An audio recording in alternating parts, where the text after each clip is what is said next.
Hey guys, so now we're going to wish everybody a happy 4th of July. I haven't put a video up yet today, but hopefully this right here will remedy that. It's 4th of July, so we're having a cookout. I'm sitting there in the backyard, messing with Chevy. I went and got him some stuff. I got him a new collar, which we're gonna have to basically size up. And the way we size stuff up around here,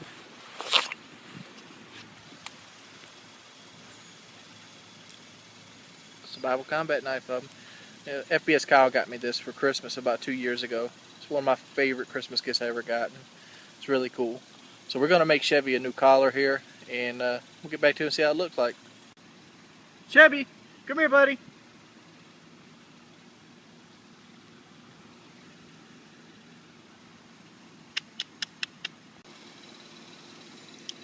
Chevy's dumb as a sack of bricks. Look at the fat cat over there.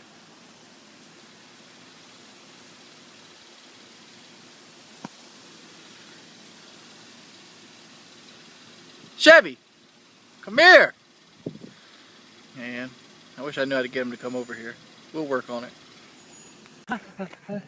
How you doing, Brooke? Watch out. Come here. Sit. Man, guys. We're going down to this little Jackson. Yeah. I'm about worthless. Oh man, Chevy. He's sitting there just pulling me, and pulling me, pulling me. He's not gonna work out. It's like having a little baby bull on the end of your line. Well, he's good, but soft and big. Look at him.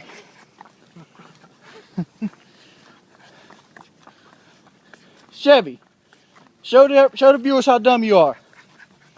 Chevy. Yeah, he's dumb. Don't have a limit at it. Lord, look at that ball head. Don't worry, Brooke, they ain't alcohol. Where everybody gets them. What we got here? Well, I bought mine from Feces. Yeah. I give my rainbows to Zach. I give my rainbows to Zachary. Oh, you did? Say hi to the camera, Eric. Hey. Them boys are getting big, ain't I bought them from Feces. Zachary is. When did you get them, Tina taking the thing. I don't know. Been a while. That's been probably a month ago. You Right. say something to your Doran fans. What do you want me to say? That I love them all? You love them all, huh? I love them all. There were two little folks. What are you talking about, the fans? The camera's on. Huh? I just love everything, baby. Yeah, why not? Food's great. The food is good. Show me your new Mac 10. Yeah, man, I sure do. I'm ready to shoot somebody down. Ooh, there's a little blueberry. some of this chili. What's up, Playboys? It's your boy. I say boy too damn much. What's up, guys? It's WingsofRedemption, or Jordy Jordan, whatever you want to call me. And we're going to do basically our first little tutorial on how to buy a used truck. And we're going to show you some of the things to look for. When most people buy a truck, the first thing they do is they look at the seats, they look at the mileage, they look at the engine. All these things are very subjective, because let's just go with a nightmare scenario here. Let's say you go get you see a nice truck. It's got like 80,000 miles on it. You open the door. The interior's perfect. You can smell leather like the interior's never been harmed. You look at the dash cluster. Dash cluster reads 80,000 miles. You're like, whew. You crank it up. Sounds like a dream. And then like you sit in it. Feels good. All the electronics work inside of it. It's got a good price on it. You're like, yeah, this has to be a good truck. Got brand new tires on it. Well, let's go. This is a nightmare scenario now, so this isn't everything. This isn't every truck you'll ever buy. This is worst case scenario. Alright, let's take that same truck and let me point out what could be wrong with that truck. Those brand new tires, that could be hiding frame damage. Frame damage is very easy to hide with brand new tires, mainly because you don't have the misaligned tread marks on the tires themselves. When a car's run out of a line or is run without alignment, the tires wear unevenly. So they hide that by putting new tires on them. And generally, they would just align it. But if the alignment is going to make the tire not sit straight, they'll skip the alignment to sell the car. Because sometimes you have frame damage that makes the car unable to be lined up so the car drives straight. That's why you'll see some cars with steering wheels hanging way to the left or way to the right to have the wheels go straight. That means because they've been in an accident. So there's your new tires. I mean, the first thing you want to think about is like, oh, the new tires are there because the old tires are wore out. Yeah, but question everything. You're making a major purchase. Do not take things on faith. Do not take a salesman's word for it. A salesman doesn't know jack shit what he's getting in. I guarantee you he does not. I bet you the salesman couldn't even spout the horsepower numbers of that car off on the top of your head. So we're going to do. I got shot some video footage. I'm kind of run you through some of the things you need to look for underneath the truck. They kind of tell you its age and wear. I'm going to use my Silverado for an example in this, and I'm just going to go through it with you. Oh, by the way, more nightmare conditions. Some companies take trucks. They'll take all the seats out of them, and they'll put their own seats into them, custom seats. And why they do this is because of this. You take the seats, you put them in a warehouse, a storage, or something with air conditioning controlled, put covers over them, and you put your own seats in the truck. And then you have your guys drive it for 150, 200,000 miles. And then what you do when the cluster hits 80,000 miles, you pull the cluster out the truck and you replace it with another cluster from a wrecked vehicle. Well, what's going to happen is when you put that wrecked vehicle's cluster in that computer, it's going to continue racking up miles. But you rip that cluster back out and you put your old cluster back in, it's going to read 80,000 miles again. You put the seats back in the truck, you take your seats back out, and all of a sudden you have a truck that has 250,000 miles on it, saying it has 85,000 miles on it with brand new seats in it, and it looks immaculate. You put a detail on the engine, you spray paint all the little rusty nuts and bolts under the hood, you're good to go. You trade it in at a dealership for a brand new one, you get top dollar for it. Next schmuck doesn't know what the fuck's going to happen to it. Since most places don't have emissions records, mileage is never going to show up on Carfax or anything like that, because Carfax is a pile of shit to begin with. AutoCheck, same with it, because if I wreck my Ford truck and I repair it myself, that truck's never been in a wreck. Plain and simple. Let's go and get to the videos. Let's start with the tires. I have a set of old tires on Christine, and you can tell kind of by the dry rot in between the treads. Let's go ahead and give it another look at this real quick. I'm not really too worried about this dry rot because it's an all-terrain tire, and it's actually 8 plies thick, so that's only surface dry rot. So the tire itself is pretty good, but beware of situations like that. Check your tires. If they worn in the middle, that means overinflation. If they're worn on the left or right side, that right there means either underinflation or misalignment.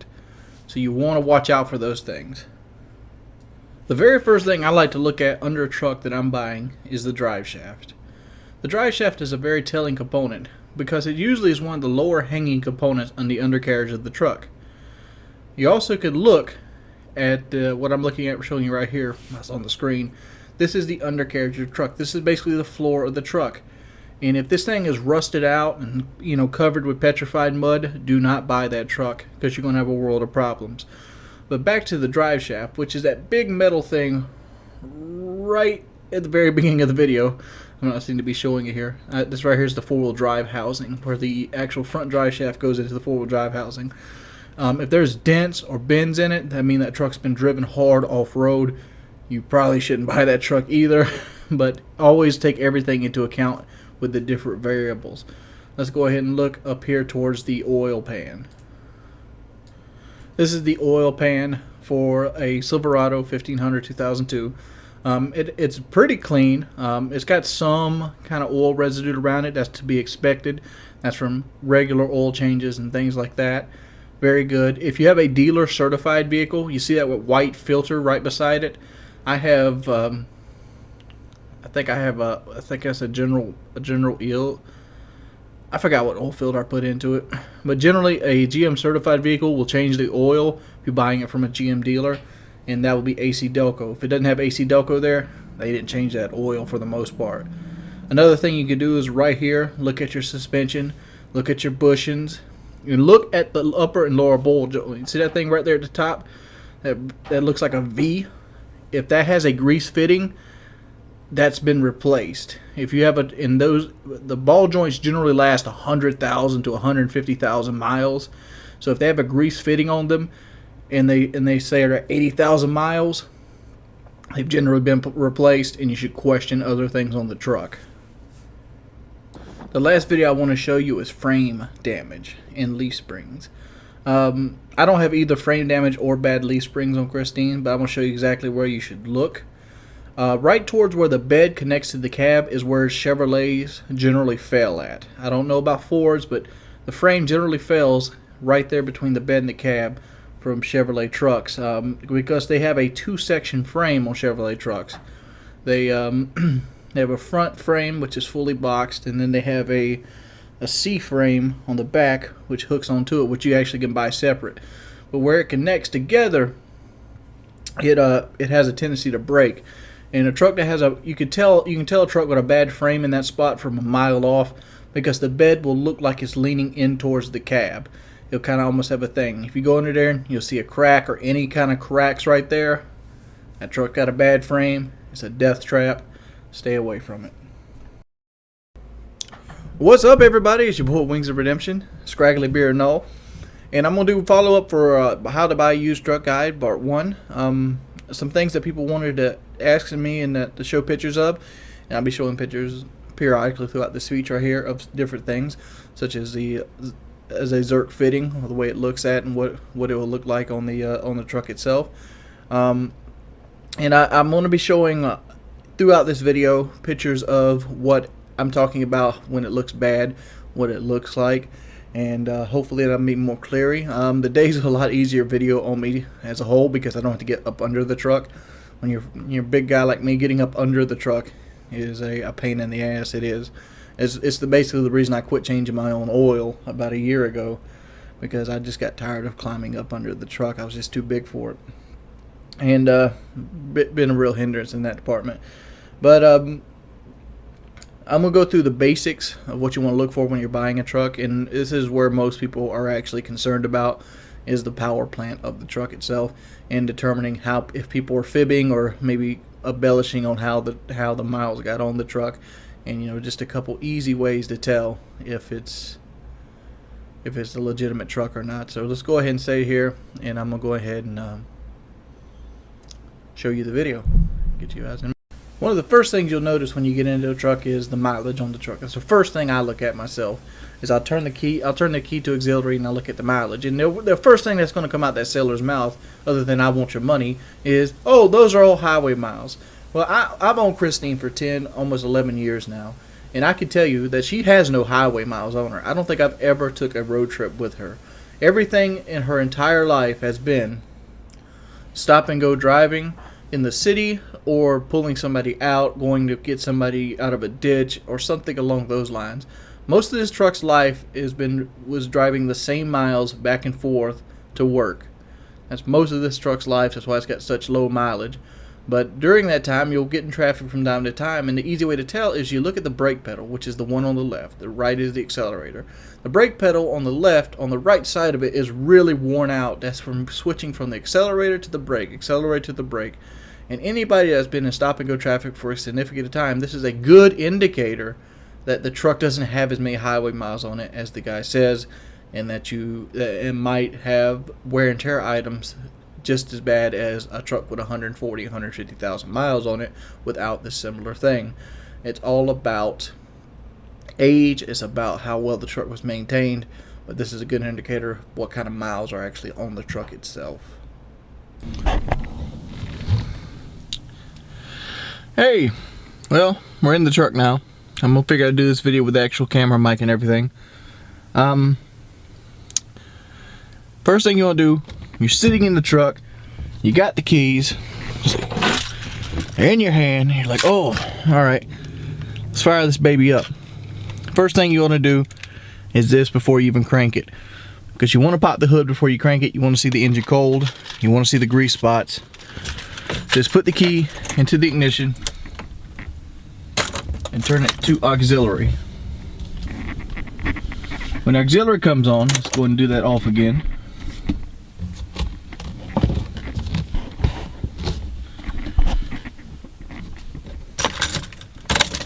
You should see the brake. You should see the check engine light and the battery. See, service engine soon as that thumb up there. If you don't see all those lights, do not buy that vehicle. Do not buy that vehicle.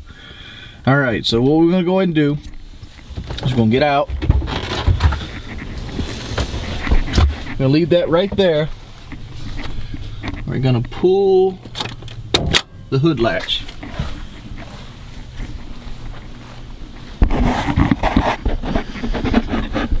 Alright.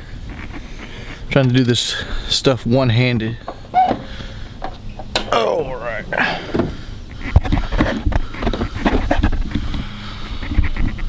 Alrighty then. This is a 5.3 liter Vortec engine made by Chevrolet. Couple things you want to do.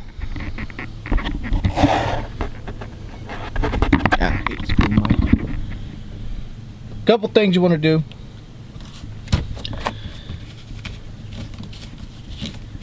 Take the radiator cap off. Radiator cap is in the form of a reservoir. Some trucks might have the radiator cap up here. This happens to be a Chevrolet. You're gonna look down into radiator, make sure it's somewhat good. I'm gonna take the oil cap off.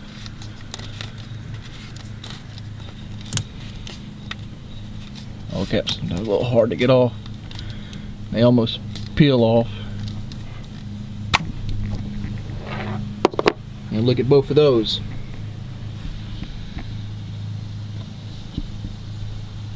I got oil on my fingers right now. I don't know how well that looks. You want to check the oil. Let's go ahead and sit this down real quick.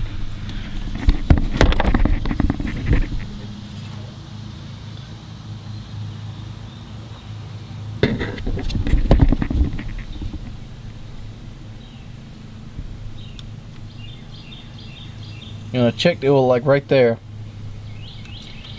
This oil looks good. There's no milky color to it. If you want to check the levels, you can check the levels as well while you're doing this. I know my oil is good, so I'm not going to check it. But you do that by just taking a rag and wiping it off. Also, you can smell if it's burnt, which this oil was just changed, so it's not going to be burnt. Alright, you see this red dipstick back here? Pull that lid out. This is your transmission dipstick. You're going to look at it. You want to give it a good smell.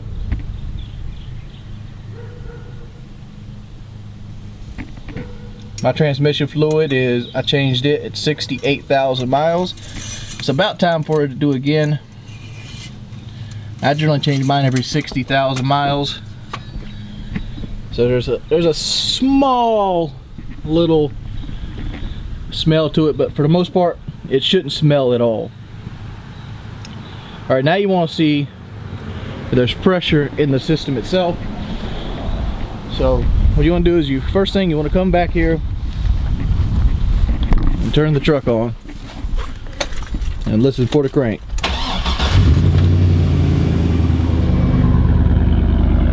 Right back here.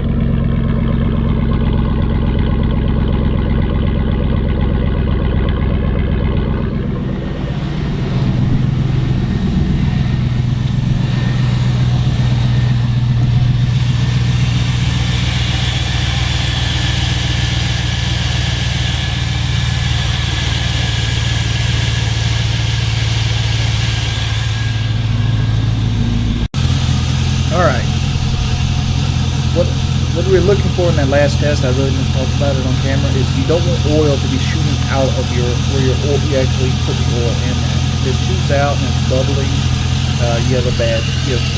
If the cooler in your reservoir after the engine's warm starts bubbling up with the cap off the radiator, you have a problem.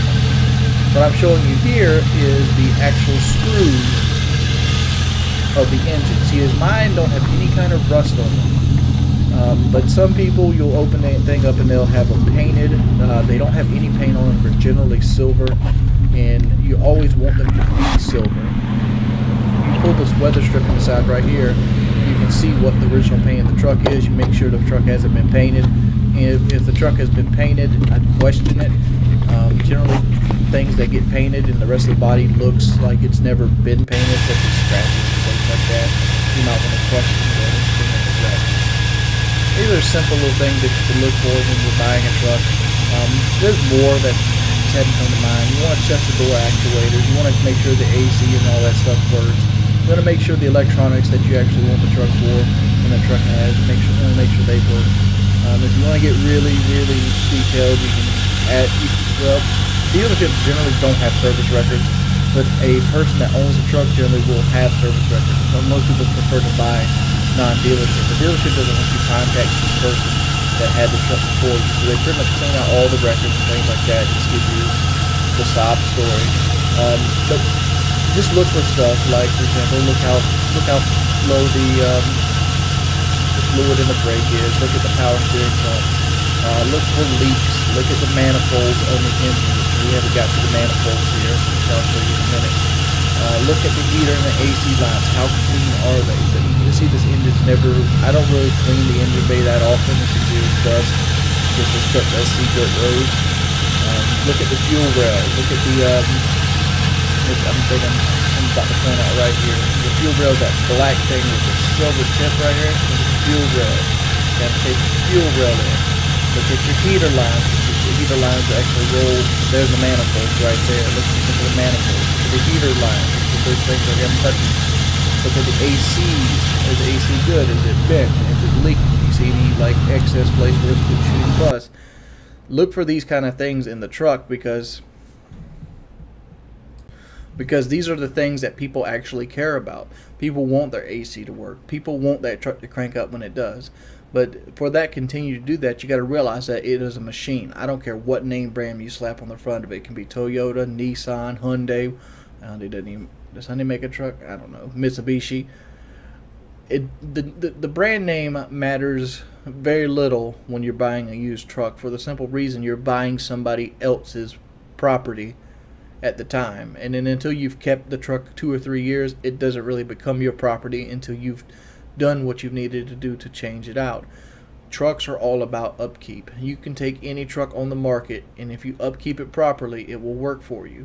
There are downsides to buying a GMT 800, which is what I've been using right here. This is a 1500 GMT 800 frame Silverado. They were made from 1999 to 2007. They made 2007 was a limited make, but they did make them in 2007.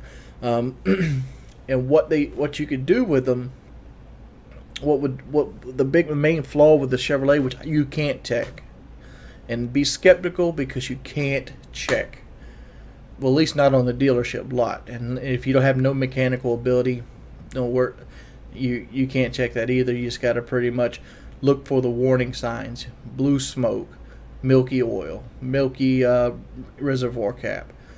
Because GM put some bad heads in these trucks during those year periods from 99 to 2006. 2007 they didn't use the heads, so if you get a 2007 you're good. But just like Ford had bad two-piece spark plugs in the Triton during the same period, GM had this thing called Castech heads.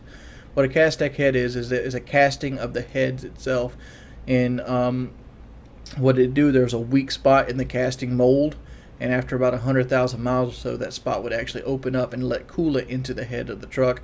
And the way you can tell that is blue smoke will actually come on the tailpipe when you crank it up. That's why it's important to look at the tailpipe.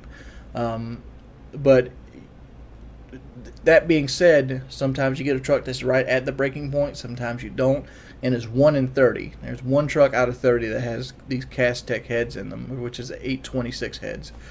And it's just something you got to cross your fingers and hope you don't run into. That's on a GM truck. Ford trucks, it all depends on years. Everything has its problem. Toyota Tundras have camshaft problems. The old 2004, 2008 Ford trucks, they had spark plug problems. The 297 to 2003 trucks, the 4.6 had spark plug problems. GM trucks still to this day have fuel pump problems, mainly because they're designed to fail. I'm stating a lot of American truck problems because I know the American trucks a lot better than I know the Japanese trucks, mainly because I never drove the Japanese trucks as much.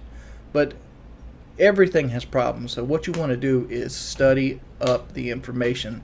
Don't listen to me, don't listen to Joe, don't listen to Woody. What you want to do is you want to find the engine and you want to study up on it. Look at the bulletins, look at what you're buying. You're about to spend 15 to 20 grand, and you should spend 15 to 20 grand if you want a decent truck. So, and that's a huge purchase, and this is a life-changing purpose. This is not something you should buy on a whim. This is not something that you should be like, oh, I want a truck today. Don't. Take your time. Find the truck. Find the truck that fits you perfectly. Find the truck that fits your mechanical needs and your money aside. If you're a person that doesn't have a whole lot of money, you might want to find that truck or spend that extra time finding that truck was going to have very little problems for you. If you're a guy that's mechanically sound, you can take the risk. You can buy a truck with a blown head gasket and get it dirt cheap if you're willing to change it yourself. I mean, there's different variables in everything, but remember, it's a major purchase. It is not something you should take lightly. A good truck will last you years. Christine has served me 11 years now, 10 or 11 years, and she's going to continue to serve me, well, probably 20 to 25 years. I mean, because I take care of the truck itself. It doesn't have Castech heads in it, which I lucked out, and the truck itself is always been driven well. But look at the bulletins, just like the Power Stroke 6 liter from 2003 and 2004. They had horrible turbo problems, basically because the sulfur diesel that we have in the United States. It's nothing you wouldn't know if you didn't look it up. Look at the 6.4 liter problems. Look at the you just got to find the problems. That's what you got to do. And outweigh the problems. Always set aside money for cost, and never, ever work your vehicle on a prayer. Always set money aside. If your truck payment is $300 or $400, put $450. Don't pay $450, but take $400. Take another $50. Throw it in a savings account. Don't touch it. I know that's harder. It's easier said than done, but that's what you need to do. That way, after 12 months, let's say something would go out in the truck, you have $600 or $700 right there waiting on you to fix it. You can do it yourself, or you can do something else to do it. That's where you want to go to. And I feel like I should go ahead and do the bulletin on bigger tires while we're sitting here. If you made it this far into the video, congratulations. This video is pushing 20 minutes at this point. Bigger tires. One of the people ask me all the time, this is actually the most requested truck question I get. Do bigger tires hurt a truck? And the answer in every case is yes. Bigger tires do hurt a truck. The reason being bigger tires hurt a truck. Trucks are designed and engineered for a certain type of tire. They're designed and engineered to have a certain stance. That's why they have that little rake to them where the ass ends is a little higher than the front. That's so the headlights doesn't shoot into other people's windshields. So what tires do is they change all of that. You change the stance of the truck. A taller tire is going to change the gear ratio of the back axle because it's essentially lowering the gear ratio when you go up to a taller tire, and it's done by a percentage. If you go up one, maybe two sizes, you can get away with it, and your truck's pretty much going to be, worry-free. Just re-aim your headlights. But if you go up to something like a lift kit with 40-inch swampers, you're going to be changing a transmission, and here's why.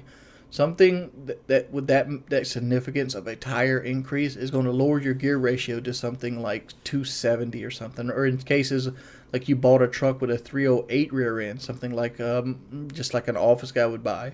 That's going to lower it down to like a 220.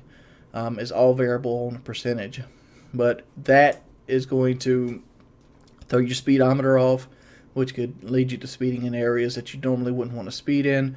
It could it destroys your performance. It makes the truck slower. It makes it harder to turn, and it makes you use more gas in the long run. Generally, every 2 sizes of tire you go up, you're going to lose about 2 miles per 2 miles to the gallon. In that respect, my brother put a lift kit on his truck, and that lift kit ended up taking his truck from 15 miles to the gallon down to 8 miles to the gallon when he was running 37s. And within 3 months, his transmission had went out because he kept the 373 gears and the General Motors put into the truck itself. And that's why we don't have the white truck no more. And he tried to tell him that, but he didn't want nothing about it. He just wanted to look at he wanted the nice stance of it. And if you're going to put the nice stance on it, do it right. Change the back axle. Go up to like a 533 gear ratio or something like that. Because what happens and why it tears the transmission up is when you have that taller tire and you lower that gear ratio, you're going to, at highway speed, you're going to run at a lower RPM than normal, which might sound good. It's going to save you gas. But what happens is when you actually want to speed up, like say you're going 60 to 70, you're going to pop out of that highway gear, which is overdrive. You're going to downshift in a second. And as soon as you let off, it's going to pop right back into overdrive. It's going to do that continually. It's going to pop in and out until you wear the actual rings off the transmission planetary gears itself. And that's bad. So, yeah, change the gear ratio. You're never going to get your gas mileage back because the bigger the diameter of the tire, the more it's going to have to pull, the more energy it's going to have to get it rolling. And that's just a downside, and that's something you ought to take with the tire itself. But it's been your boy, Wings of Redemption. I'm Audi 5000. If you found these videos helpful, if you have any questions, leave them in the comment section below. I know pretty much everything there is to know about a GMT 800. I've worked on a bunch of them.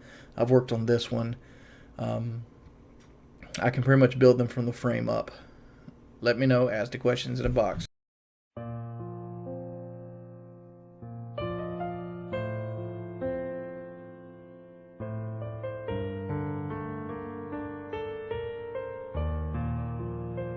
Some Wings advice.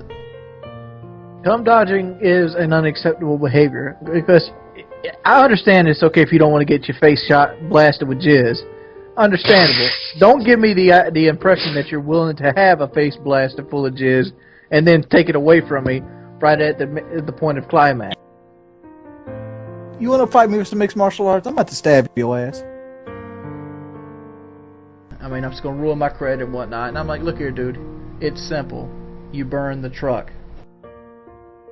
No, he should not resign because he wants to get his dick hard, dude. Everybody wants to get their dick hard. People cheat on their wife. It's a normal thing. Well, with all this in effect, we're talking about the pink elephant here. Jerk off before you go on the date. I would not drive 12 hours for anything unless it was a guaranteed piece of pussy. And even then, money had to be changed hands. There's a human. If you can find a girl that always wants to end with the face, you might want to keep her and marry her up. You've obviously never had slack pussy. I mean, you get horny, you pull her pants down, you hitting it from the back, you done, you roll over, you go to sleep. I live near family right now, but, you know, a connection like that will get a motherfucker up and leaving. I'm down. Cow. It'd be a cow. I've never had a vehicle without subwoofers. I won't even ride in a vehicle without subwoofers after you have it. Don't you love it when you fucking a girl and your balls come around and slap the top of her pussy? I mean, when I think of a Korean guy, I think of somebody that, you know, is pretty good with computers, you know, he's pretty good at rocket formula, you know, maybe good in the rice field. If I don't know you, I'll spit on you before I fucking put a fire out. It was in a school zone, so but don't give me this school zone bullshit. You ever walk to a urinal and see another man's cock and just think about the protons that you're just seeing and just bounced off another man's cock? Well, you might as well knock me out to 15% because I like the guy to have a pretty penis too. All right, guys, let's go from Lefty to Kyle. Who would bang Jackie? Wow! Oh my God! No! You can't put the pussy on a pedestal. Pussy's pussy, dude. if they're cheating on their wife, I actually trust them more.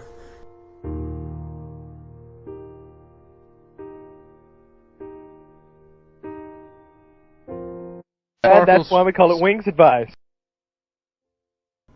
What's up, guys? It's your boy Jordy Jordan. Let's go ahead and talk a little bit of something that I've been thinking a lot about recently, and that's girls. Oh man. Although you didn't realize or missed the video Rock Bottom, but you can find Rock Bottom in the description below most likely. If not, it'll be off to the right of the video. It all depends. I mess up a lot in that regards because one, I upload a lot of videos, like schedule upload them, and I'll be somewhere else. I'll be outside the house, and it's something else I need to improve on, is like setting up descriptions properly. Like I do a lot of copy paste on descriptions. But let's talk about girls. For those of you who didn't watch Rock Bottom, the video basically talks about where I'm at in life and basically how I've gotten to this state of depression. I'm doing air quotes here, depression, and basically what I've been trying in every video since then has been me trying to move forward and getting myself out of it. I can sit there and tell myself that, you know, if I just put my time into videos exclusively and just involve myself in work, that everything would work out in the end, because my videos will get better, more effort and time will be put into my videos, more people will like them, they'll leave that like and they'll want another video instead of just feeling like they're leaving pity likes. Like I can't stand pity likes, dude. Like it bothers me so much when somebody leaves a comment and says, I don't really like this video, but I'm leaving a like for you, Wings. I know it's done with the best of intentions, but at the same time it makes me feel like I made a video that nobody wants to watch. You know, a good indication of that was the used truck guide video. Even though the information was solid, the presentation was pitiful, and a lot of it's just from lack of passion and lack of motivation. I think about the end result more than I think about the journey to the end result, if that makes sense. Like basically I know what kind of video I want to create, I just have no vision of how it should look, and or any strive to make it look how it should look, and that's a huge problem I've ran into recently. Like I think a lot of it's been spoiling from past success because of being a big fish in a small pond. When my channel blew up, there was nobody doing this. There was no call, there was no drive, there was no money, there was nothing in it. So anybody that did a half decent job would have got noticed in that regard. But luckily for me, I have one talent and one talent only. I'm very quick-witted in the aspects of I'm pretty well spoken. I've got some pretty cool experiences, and you know, I'm overall a likable person outside of the gaming world. And I want to say outside of the gaming world because I'm a very competitive person too. I hate to lose, and the reason I hate to lose is because I hate to fail, and that kind of brings me back to girls. Basically my girlfriend broke up with me, and it was one of those off the two things. You didn't see it coming. Like, she comes in one day and she's like, I think we should break up. That kind of bullshit. Like, no indication, no fighting, nothing of that sort. Up to that point, I felt like I was being above and beyond a super boyfriend. I had already, over the last 9 months, I've probably let her borrow somewhere upwards of $3,000. And it wasn't all at one time. It was a little here, a little there. She had this problem overdrafting constantly. But, you know, just like Woody said, his wife likes to wreck the car from time to time. That's part of loving her. And I looked at it, you know, Brandy's going to overdraft from time to time. That's part of being in a relationship with Brandy. So I kind of overlook that. You know, you don't put monetary gains in a relationship, because relationships aren't about monetary gains. And at the end result, a relationship is about being with somebody else. And I looked at stuff, and like, I've almost been borderline Facebook stalking her, because, you know, I'm still haven't gotten over the idea that I'm no longer with her, because I don't know, I really I want to use the word love Brandy, or loved Brandy. I mean, I guess I can't really, I could still love her, but without loving her at the same time. And like, it all coins, in my opinion, it all coins to this new person she met named Madison. And this person as soon as I first seen her, which is partly my fault because what I wanted to do was I'm with full screen. Sorry to jump topics like this, but you kind of need this for background. I'm with Full Screen Entertainment, Full Screen Arcade, and we have these things called Gorilla Links, which you've probably seen me do one. I've done two. I've done one for the Bacon Ranch Burger, and I've also done another one for Pretty Much It, which is a TV review, guys. But basically what they do is they're paid advertisements. Well, we had this one that was basically a hot girl telling guys how to score hot girls. And I had an idea that we do the video or the commercial to get the extra revenue money, but we do it with cross-dressers. Like we get guys that are dressed up as girls or girls that look like guys to basically talk about the channel and try to make it a little funny. Just try to go a little bit above and beyond. And basically, it got her in touch with this girl, Madison, who is like a guy, looks like a girl. But this Madison chick, she's crazy. She likes to drink, she likes to party. And ever since that point, it took like a week before Brandy broke up with me at that point. Because Brandy in herself is a party girl. And she's and she doesn't, and I'm not by no means a party animal. I actually am afraid to be in public for some aspects of life. Like I don't like going to clubs. I don't like really going to, hoedowns or shindigs or anything like that. I mean, I just don't like going to a place where you're expected to drink and have fun. Like, I'm perfectly fine going to, like, a place like MLG Raleigh or make a Dungeons and Dragons convention or something like that. It's something I enjoy because I feel like I fit in. But a 400-pound fat guy doesn't fit in at, the club.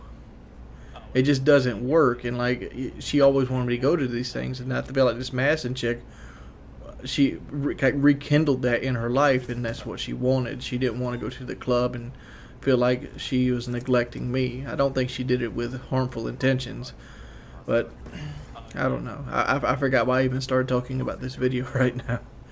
But that's where I'm at with Brandy, and it's like, oh my lord, it's like I see all this, and it's like it just pisses me off, but at the same time I know I need to get over it, and like and getting over it's hard to do. Like right here's a part where I should be editing, but I'm not because I feel like it's gonna leave the whole thing. This is straight up generic gameplay, by the way. I was actually playing with Eric and Magmar, and I think Magmar's like internet girlfriend or something there, and we were just crushing people on the new maps playlist. This is supposed to be the Summit remake. It's called Uplink. For those of you who don't have it on the PlayStation 3. It's a very cool map, but it's very broken. Like all the new maps are very broken spawn wise, especially Rush. And Cove is a sniper heaven. I didn't really like the maps in Vengeance. The map packs seem to have gotten worse every time they come along. I think Treyarch really should have added new guns in everything. But this is coming from a biased opinion because I've played zombies like 3 times. I mean, like, and all of them are Yote's Lair. So. Well, I guess I played once with like Lefty and Woody too, but who knows. It's been your boy Wings of Redemption. This has been my short commentary on about girls, even though it isn't about girls. It's more about my situation with girls. And I don't know. What do you guys think? I had this commentary sitting on my desktop all day, and I kind of got sucked back into the world of Final Fantasy VII. But I was watching a documentary on Netflix just recently, and it was called The Dust Bowl. It was a Ken Burns documentary. And Ken Burns is wonderful documentaries. He is a master of his craft. He is one of the best out there. If you haven't seen any of his stuff, check it out. Highly recommend it. But as watching this, it made me think about capitalism. Capitalism is the system that we use in the United States. The idea of capitalism is run in almost every aspect here, except from like police departments and fire departments. Like if you work hard, you will get ahead. Which that's the idea behind capitalism, but that's not what all it takes. And I just want to speak on it just for a minute. Let me go ahead and put the disclaimer out there. I'm not the most political guy in the world. I don't know every detail I can, and I'm only going to be basing information that I myself know, and it might not all be accurate. So don't take this as the end all be all, and I wouldn't go repeating anything I say, but feel free to chime in with your opinions. Watching this documentary, and it's about the Dust Bowl. If you're unfamiliar with the Dust Bowl, what the Dust Bowl is a period in the United States history where we basically overcropped the land. I forgot what it's called, but Easter Island kind of did the same thing. We brought it up with Easter Island, basically where people didn't see what they were doing. And for our information, it was because of capitalism. For like Easter Island, it was to build little moais. I think they're called moais. M-A-U-I. Moais. Those little heads. What they ended up doing on Easter Island was they took all the trees off the island to move these moais up onto the beach and like line them up and stuff, to the point where they caused land to just collapse on itself. What ended up happening in the Dust Bowl was this thing called buffalo grass. They disted all this buffalo grass up, which the buffalo grass was what kept the sand down. It held water, it held moisture deep and under the sand, almost a foot under the sand, and would keep the dust and the sandstorms at bay. And this is how nature itself grew to protect against sandstorms, which nobody at the time knew this. This was in the 20s. So basically what ended up happening is wheat took off. Wheat took off, and the Great Depression took off. So the only way that these farmers could keep up with money, like on a good year like 1929, they were getting paid a lot of money of a bushel. So what they did was they made more crops. And then like when a bad year like 1931 rolled around, they were only getting paid half a bushel what they were getting paid in 1929. So their answer was to do twice as much crops. So the answer in both scenarios was always do more, always do more. There's no limiters, there's nothing like that was put in place. And I think that's where capitalism fails. Capitalism only works in an up economy, in an up system. Like right now, let's go and make it a little bit more relevant. 2013, oil is about to, well, I can't speculate it, but let's just say oil is peaking. You're paying, some countries are paying $11 a liter, where here in America we're paying something like $3 a gallon, and we're not out of the ballpark of in like 2 to 5 years that we might be paying about $20 a gallon just if it would peak. If it would peak, oil prices would just skyrocket. And what a normal person would do is they would cut back their driving and try to make more money. And that's where capitalism just doesn't work. Let me go with another scenario. Let's use my town, for example. 11 years ago, we got a super Walmart. We had a regular Walmart for the longest time. We had a regular Walmart since the 80s. But the regular Walmart was just, it was like a side store. It was almost like a Jones's or a Big Lots or something like that. It had stuff. It had pretty good prices. But it wasn't a juggernaut that it is today. But, so they didn't tear it down, but they emptied the building out where regular Walmart was at, and they built a super Walmart. They paid something along the lines of $11.6 million to buy the land where the Walmart sits on. And I'm like, wow, that's $11.6 million. That's a lot of money for Conway. And like, it's funny. You're gonna see, it's funny after all said and done. At the time, we had 9 businesses that did something similar to Walmart. One of them actually being Kmart. And Kmart just recently, well, it went out of business and came back. So it's on the shelf. It's probably going to go out of business in the next 5 years because it's never open. But we had 3 family grocery stores. We had a Wilson's, we had a Wilson's, a Winn-Dixie, a Food Lion, which we still have the Food Lion, so let's not include that one. We had a Jones's, a Maxway. Basically, we had 9 businesses or so. We had 9 or 10 businesses that ended up going under because they did something along the lines of what Walmart did. A lot of these were like Family Dollars and stuff like that. Some were family owned, some were chain owned. But 9 businesses shut their doors when Walmart actually came through, because Walmart would do what they did to Kmart. If you don't know, if you remember, Kmart got undercut so badly by Walmart that it had to shut its doors and like file bankruptcy just to be able to keep having business, because Kmart had to file for bankruptcy because they were trying to match Walmart's pricings and they just couldn't do it, and they were just so far behind in debt. That's what happened. And like Wilson's, for example, Wilson's was a family owned. I don't know if there's a chain called Wilson's, but the one here was family owned, and it was a very clean store. It was a very well run store. It was a very used grocery store until Walmart came along. And the reason being is because Walmart undercut their prices. If Wilson's had a sale on steaks, and steaks were like 16 or 17 bucks for a big old thick T-bone, Walmart would come out and sell them for $12. Who wouldn't go get the $12 T-bone? It's the same cut of meat, same thing you can get at Wilson's, but Walmart can sell it at a cost that is going to put them in the hole. If that steak costs Walmart 13 bucks and they sell it for 12, they'll lose that dollar to put Wilson's out of business. And once Wilson's out of business, they're going to knock that back up to 15 bucks, and they're going to make that dollar off that T-bone steak. That's how it works. And that's how it's always worked. And like, here's a strange factor: the Walmart in Conway has never earned $1 in its entire life. It's made profits, but every year I can even remember they've boasted about giving the entire profit away to charity.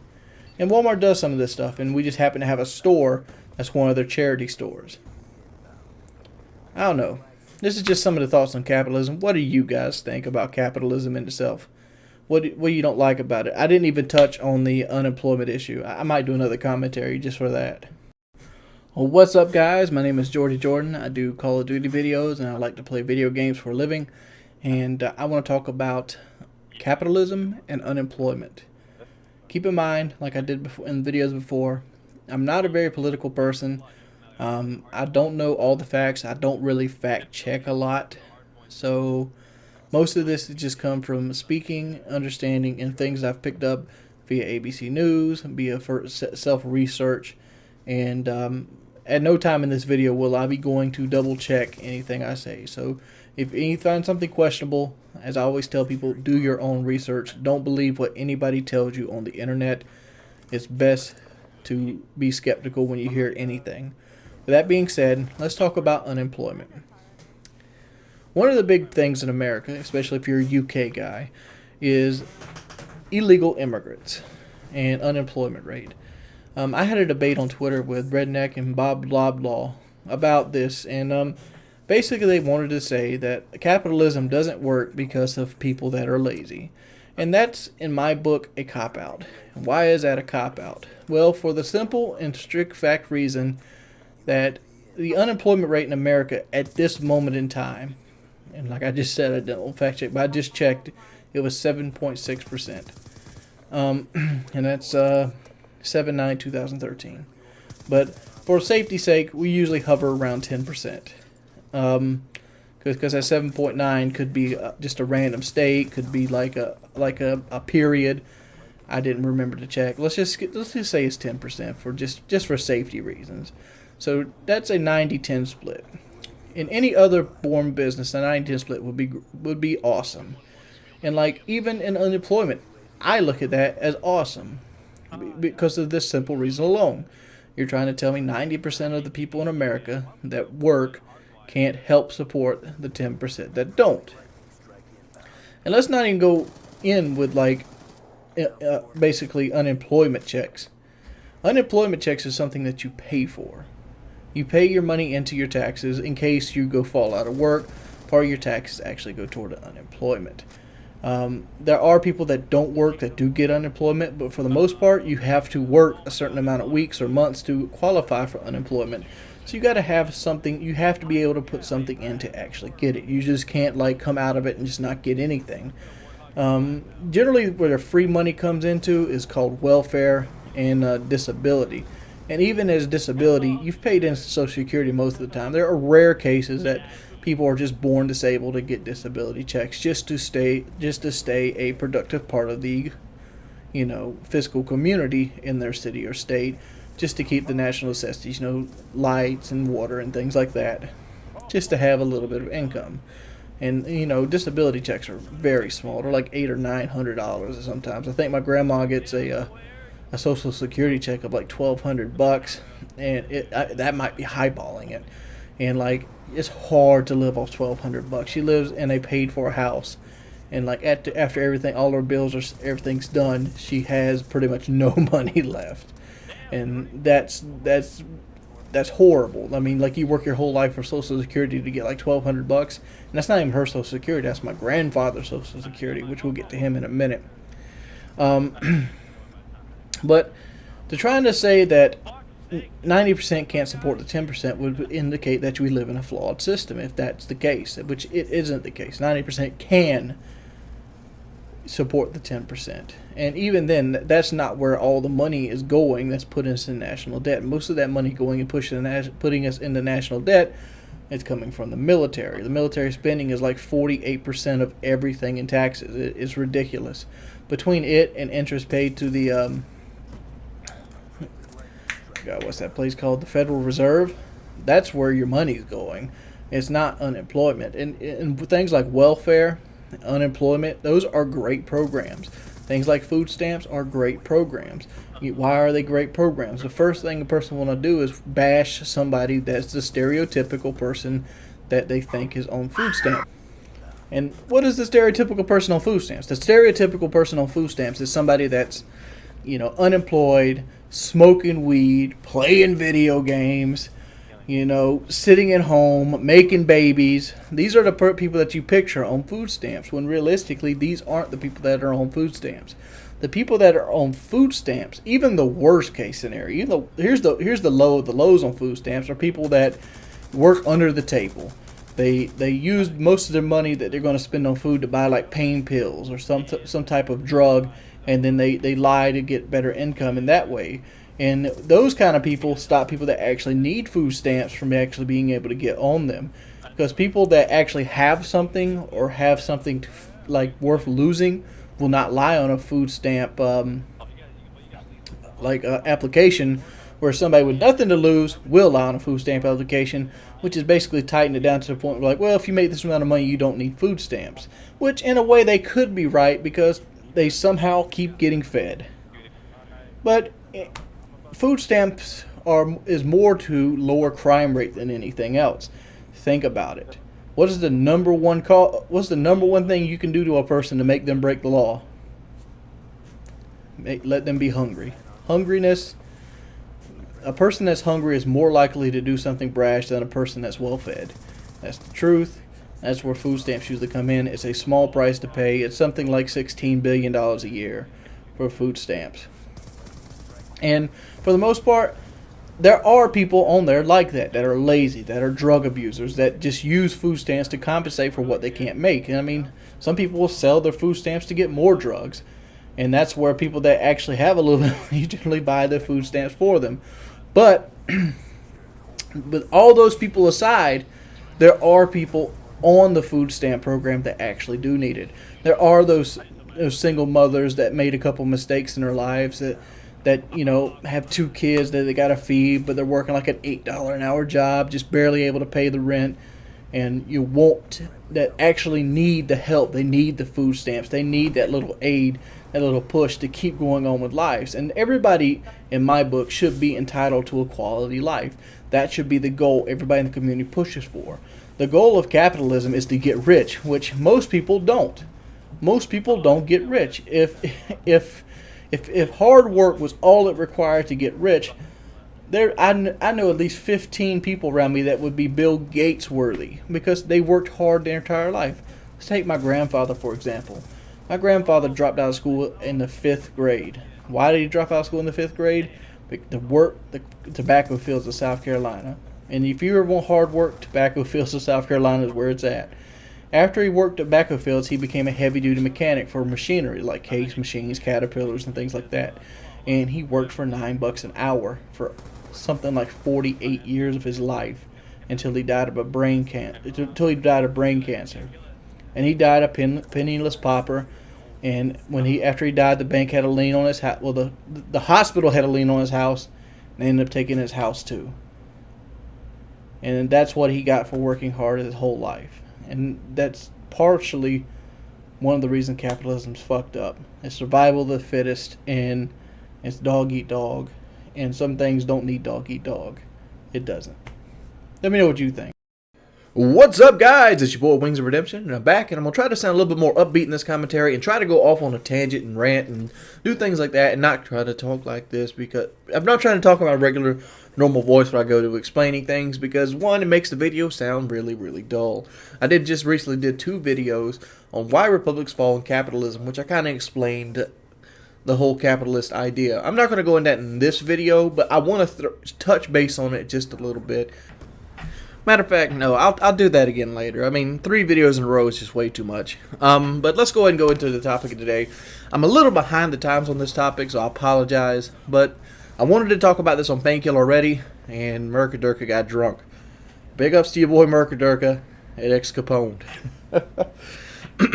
Mercadurka got drunk. So what I want to talk about is the kid that is getting prosecuted for, I don't know, idle threats. I don't know the legal term for what he did.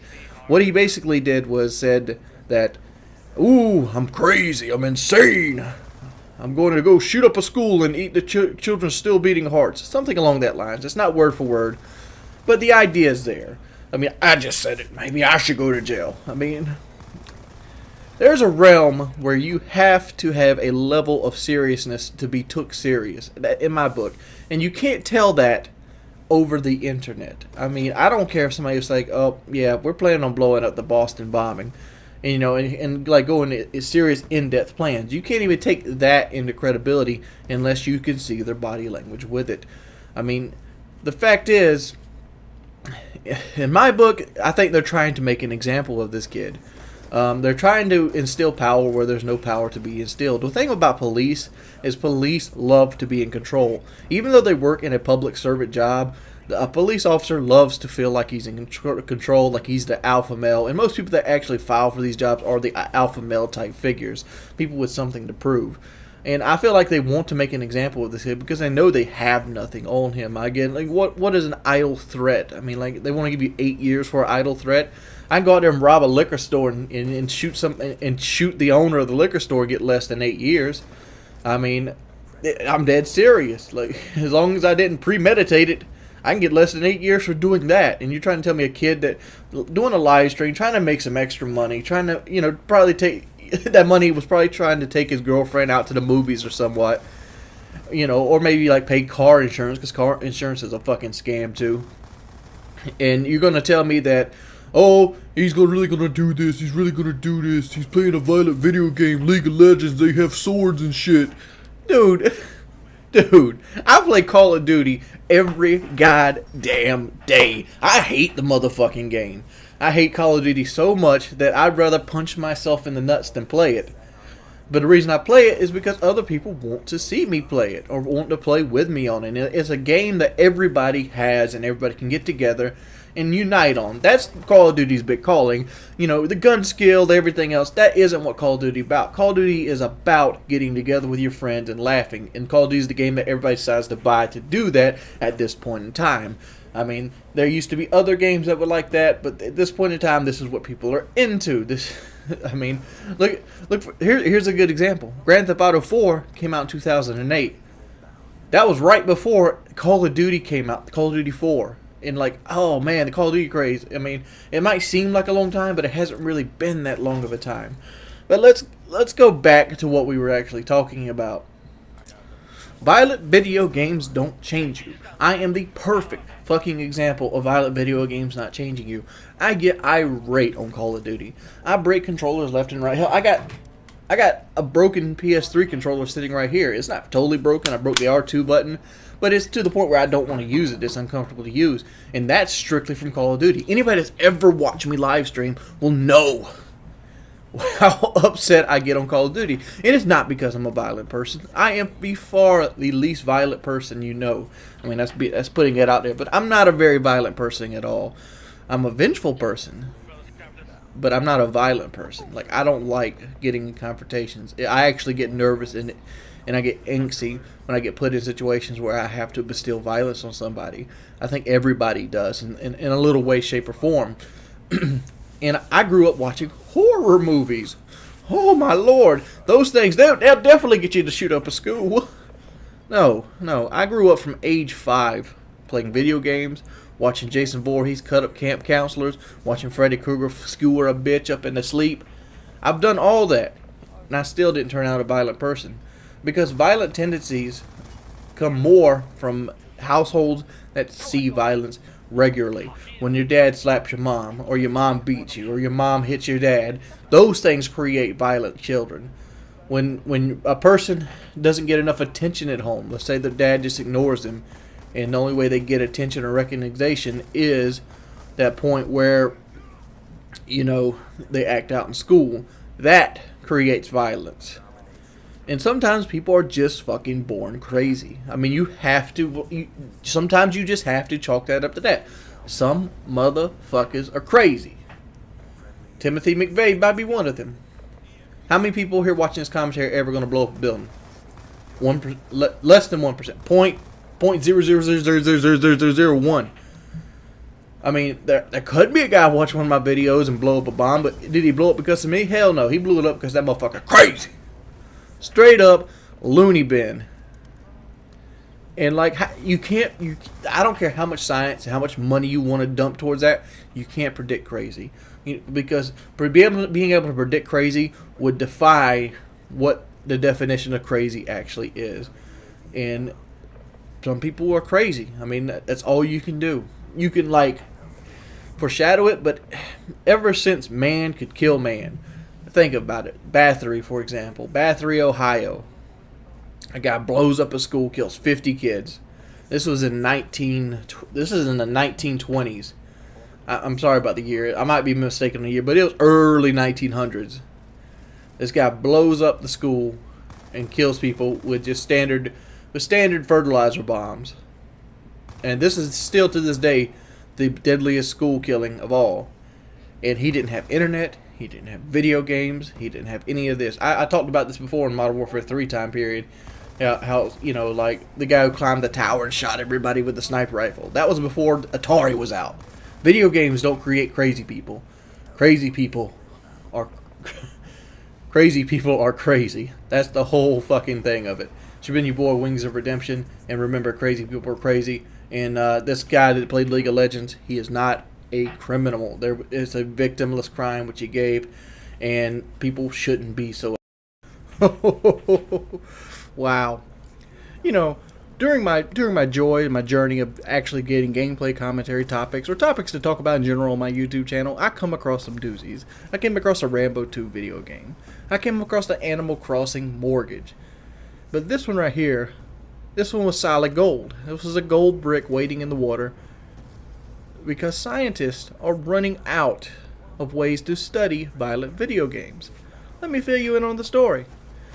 Scientists conducted at University of Queensland in Australia gathered 64 students to play 4 violent video games.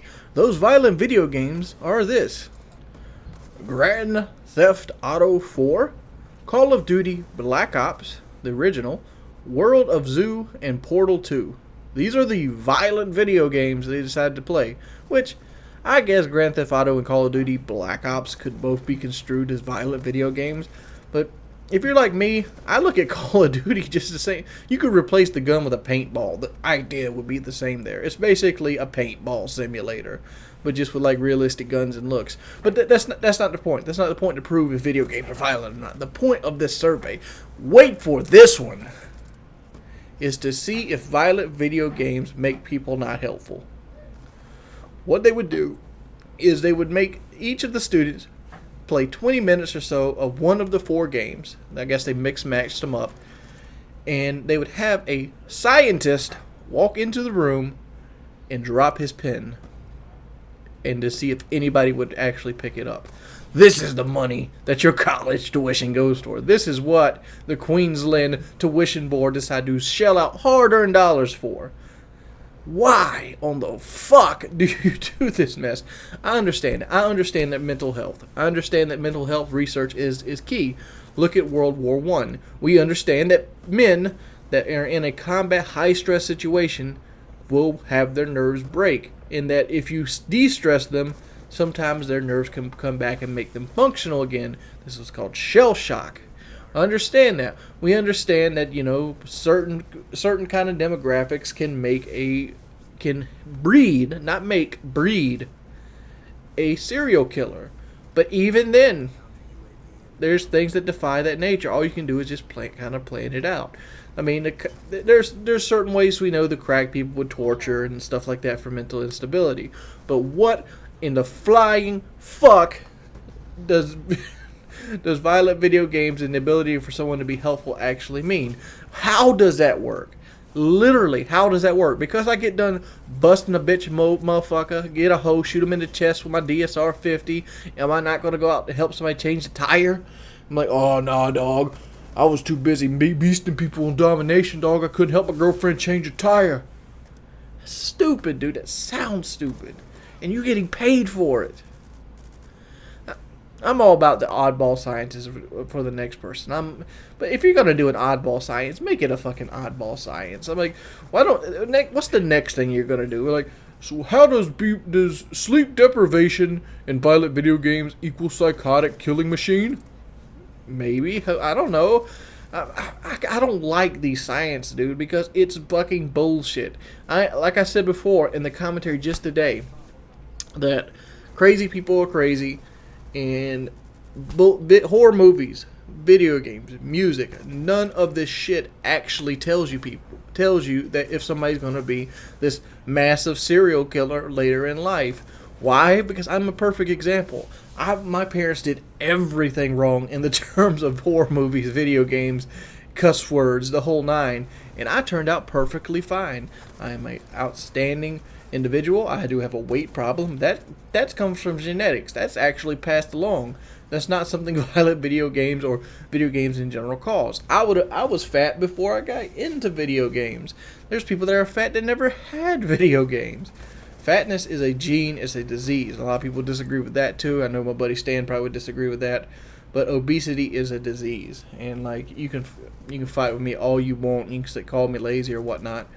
But it's there. It's the same. And people that don't really understand what it's like to be fat will say that that's bullshit. Well, if it's so bullshit, why does every fat person, that even people that lose weight like David Smith or Oprah, why do they get down to these perfect sizes, become physical trainers, have a job working out, and all of a sudden get fat again? That's what you call a addiction. That's what you call mental stability. Just like a drug addict that relapses. The relapse is coming. It's about giving yourself quality years. And I don't know. I talk about the subject all much. But how the fuck do you have a survey where you drop a pin? Let me save you. Let me save you the $20,000 or so that you spent on this damn test. It's hooking up video game machines, putting up TVs, setting up rooms, renting out conference rooms, paying people, paying interns. Let me help you out. Video games do not have any effect on how helpful you are as a person. Will they have an effect to the otherwise? What if everybody picked the pen up? What if they did? Well, if nobody picked the pen up, would it matter? Because 64 people is such a small sample size. 64 people can't determine how many people actually go out there and be like, oh, who's helpful? If that's the case, that's like saying, oh, we're going to do a survey on the road and see how many people stop to help somebody else change a tire. I bet you like one in 100 will stop and help somebody change a tire. 1 in 100. This survey is fucking stupid. I'm going to leave the link in the description below. You can check it out if you want to. I pretty much talked about everything in the article itself. Stupid. Dumb. Retarded. I'm trying to just end the video right now. I'm trying to make the gameplay. I don't know. It's your boy Wings of Redemption. Hopefully there's going to be a video log coming today as well. I'll check you guys later.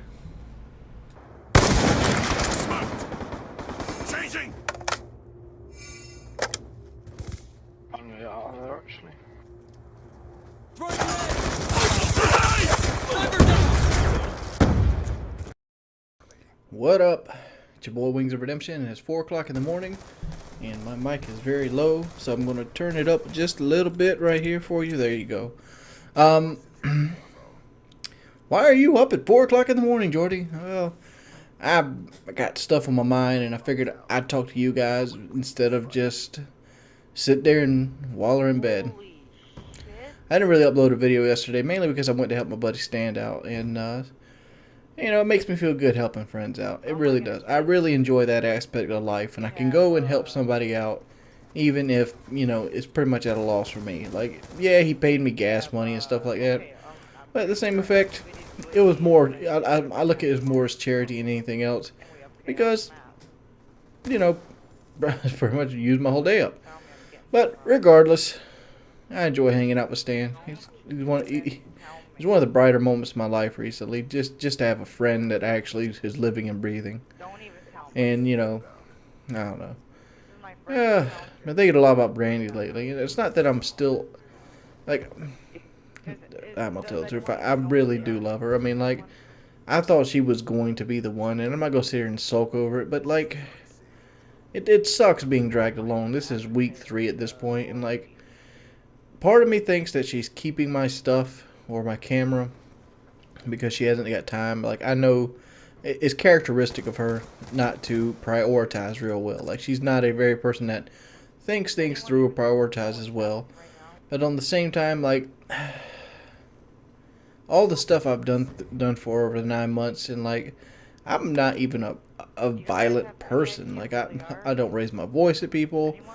I don't really do any of that mess. I mean, you know, some people might see differently if they've ever played me with Xbox Live, but I look at Xbox Live as a different realm.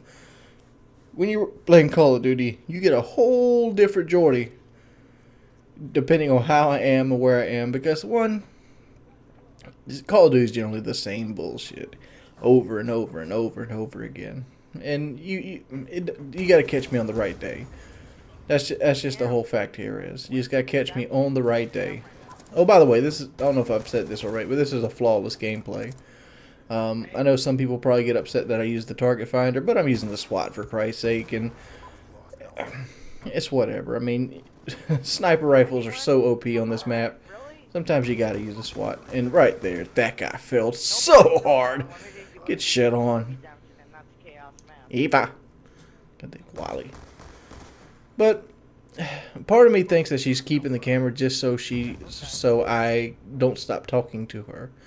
Because, like, I've got to a couple points where I probably would have just stopped talking to her because I just get fed up with the ring around the rosy bullshit. If you want me in your life, let me be in your life. I'm not here as some puzzle that you can, or like some backup plan that you can do after you get done partying. That's just not the way relationships work. I mean, like, you either stick with me through the bad times or you don't stick with me at all. That's the saying I have. Like, what good is a relationship if as soon as it gets inconvenient for one person, that the other person backs out? Imagine if I backed out on her when she started getting really bad up, like when maybe she couldn't make her rent or her car payment was due and stuff like that.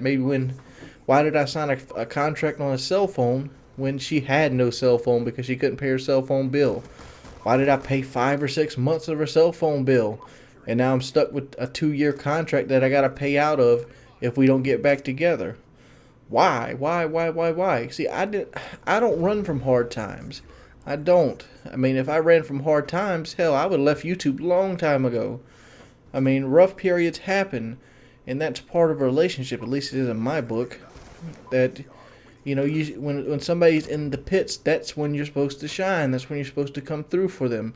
You're not supposed to be unhappy that they don't like going to the club and just leave them. That just doesn't work out for me. That doesn't help me in any way, shape, or form. Like, I'm like, it makes me feel empty and shallow inside the whole time. I know all this right here is probably stupid to complain and bitch about, but it's just how I feel right now. It's like I feel empty and hollow. It's like, and I got to the point where I feel bad that I asked her for my own stuff back, which I loaned her so she could have a good time with. Like, and like, it doesn't bother me to loan people stuff if they're going to have a good time with it and if they respect it and treat it kindly. But at the same time, it's like, come on, dude. You got to learn how to respect stuff. Like, I loaned her my truck for 2 weeks before we broke up. She broke up after she brought my brand new truck back, the one I'm working my ass off to keep, the one that's pretty much pushing me into debt. That one, I mean, I was pretty much sitting here at the house working for something I didn't even have in my possession. When she brings it back, she brought it back on empty. And it was like trashed on the inside. I had to pretty much do an emergency detail job because I can't drive a vehicle that's nasty. I just can't do it. I mean, my dash has got to be clean. My gauge cluster's got to be, click and steer through. I just can't handle just trash bags and stuff in a truck. Ugh. And like, I know people are going like, oh, she's using you, but that doesn't matter. I mean, I understand that she's using me in her own little way, and she just didn't realize it. And like one of her things, like, she didn't like is dependent on me as she was. But you're supposed to be dependent on your partner in a relationship. That's how relationships work. You're supposed to be there for everybody. And like, I feel like I've been cheated because I was there for her, and like, she was never really there for me. You could say sex, but sex in my book, isn't a very important thing to me. It's not. I can do with or without it. It just doesn't bother me if I get it or not. And I don't know. Well, it is what it is. I mean, you don't have to give advice. You can tell your own story or whatever. I mean, I probably won't be reading advice. This is more of just a vent commentary. And you're going to see a lot of gameplays from this session, though, because the gameplays are flowing like wine. There's 41-0. It's your boy Wings of Redemption. If you like this video, please like it. If you watch this video with ad block on, please go back and replay it with ad block off. It helps me out tremendously. And I'll see you guys later. And hopefully we'll do some real life vids. What's up, everybody? It's your boy Wings of Redemption. I'm about to rip apart some bitch ass hoes on the Nuketown map. What's up, guys? It's been your boy Wings of Redemption. You know, this is the PlayStation 3. It's like, oh my god, PlayStation 3, did you fix your controller, Wings? Hell yeah, I did. Basically, my buddy Zoid-based Commander, the guy who ended up taking up War God YouTube about a year or so ago, he took over for about 6 months. He basically got my controller working for me. And what we did was we basically took a whole bunch of controllers and ended up creating 3 or 4 different controllers. So now I went from having 0 PlayStation controllers to 3 PlayStation controllers, thanks to the efforts of Zoid-based Commander. Big ups. But that video is not what we're talking about today. Today I want to talk about George Zimmerman. For those, if you don't know this, you've been living under a rock. But George Zimmerman was found not guilty yesterday. Not guilty by a jury of his peers. And I'm not happy or excited about it. I'm not a George Zimmerman supporter. But as a simple man that can look at it and see the facts, I'm going to go ahead and talk about it. And I knew he was not guilty from the day that he was, the day it was done. But the fact is, this is a simple case of the media trying to make a martyr out of someone. Even to this day, let me go ahead and talk about it a little bit. Here's the facts. The facts is, you only see one side of this case, the guy that's still alive. Obviously, you're getting a biased opinion. But even during the trial, the defense was basically working towards George Zimmerman and said his story was almost 100% factual. Even the people that went up to defend Trayvon Martin or promote that he was not killed in self-defense, even said, basically helped promote the prosecutor's case that he was beating up George Zimmerman. And like, I think a lot of people look at it like this way, that you shouldn't ever take a human life, and that if you could avoid it, you should. Which is a reasonable doubt, which is reasonable. Like, you shouldn't actively go out and try to kill people. And a lot of people feel like George Zimmerman, chased this guy down just so he could have somebody to shoot, which I don't feel like he did that. But see, I wasn't there, you weren't there, a lot of people weren't there. So all we can do is go based off the evidence that was presented, and it looks like he pursued Trayvon Martin even after the fact he was told not to. And they got into a scuffle. He lost the fight, and he feared for his life, and he ended up shooting him. But the fact is, he didn't end up shooting him right away. It didn't like he started losing a fight. It was, blah, he was screaming for help and everything else. That's why they had like a week and a half to try to determine whose voice it was screaming for help, which they determined it was George Zimmerman's voice screaming for help. And so when nobody came out to help him, he panicked, and he ended up discharging his weapon, which could kill Trayvon Martin. That's the whole basis of the story. There's going to be a lot of people that get upset about this, but that's the basis of the story. And if you go look at like ABC News has been kind of ticking me off because they bring up every white, black hate crime that's happened in the last 10 years, making stories out of it. And it doesn't even seem like it's Zimmerman versus Trayvon Martin no more, that it's the people against the stand your ground law, which is what is important to begin with. You should have that stand your ground law. You should not have to wait around for the police to come. You know why? You wait around for the cops to come in my area, you will die. If you get to the point where it's a life or death situation and you wait for the cops to come, death might be coming to you, because sometimes the cops take 20, 30, 2 hours, I've seen, to get to calls. Especially if you live in a part of town like I do. I live in a county. I live in a county part of town. I don't actually live in a town, but I live close enough to a town to have a town address, kind of. I live 12 miles outside of Conway. And when I call the cops, it has to be a county mountie. It has to be a county cop. And that's for Horry County. Horry County can take you almost an hour to drive across. It's a huge, huge county. And there's only like 6 cops on there. So all the cops could be in all different venues of the county. It would take them forever to get to my little piece of countryside. And even then, they probably are not familiar with it, and they'd still have to find me. And like, I couldn't sit there if I'm in trouble fighting off somebody or somebody shooting at my house because of a disagreement that me and him might have, and I have to wait for the police to intervene. It just doesn't work that way. That's where the stand your ground law comes into effect. You should be able to stand your ground. You should not have to take somebody's fear-mongering and terrorism without the ability to defend yourself. Like, if you're not everybody's a good fighter. And let's say somebody wants to let's say somebody wants to fight you and you don't want to fight, and they end up starting hitting on you and beating on you. You're not sure how far they're going to take it. You can't guess how far they're going to take it. That's why you go ahead, and that's why you can shoot somebody in that situation, because you can beat somebody to death. A person can beat you to death very easily, or damage you, or physically maim you to the point that you can't hold up the same standard of living. And I think they're trying to get rid of the stand your ground law more than they're worried about Trayvon Martin and George Zimmerman. Because let's be honest, people die. People die all the time. People die from unjust causes. People die from the areas they're born in, or people die from just mistakes of others. This stuff happens. I know that sounds cold-blooded, but it happens. And like, you can be remorseful and you can be sympathetic, but at the end of the day, you're never going to be able to stop that process of life. Dying happens. But on the flip side of it, I think this is just another news media trying to push more gun laws on us. What do you guys think? Hey guys, don't you just hate it when you get dropped into a game and you're losing by 70, 80 points? I want to go ahead and show you this match. So let's jump into it. This is one of the most fun comebacks I've ever had in my life. Let's go get to this. And here it is. This screen that everybody fears during the entire time of their Call of Duty existence. The in-game screen without a lobby. How bad are we going to go into this match? Oh man, counter UAV up. 3 flags taken. We're down 40 or 50 points there. And they have complete map control, and there's only 1:30 left in the round. What most people don't know about domination is when you're playing domination, there is a numerical, I don't know the word here. Basically, every 5 seconds, the game checks to see how many flags you have. During those 5 seconds, it rewards you with points on how many flags you currently have captured. If you have 1 flag like us, you get 1 point.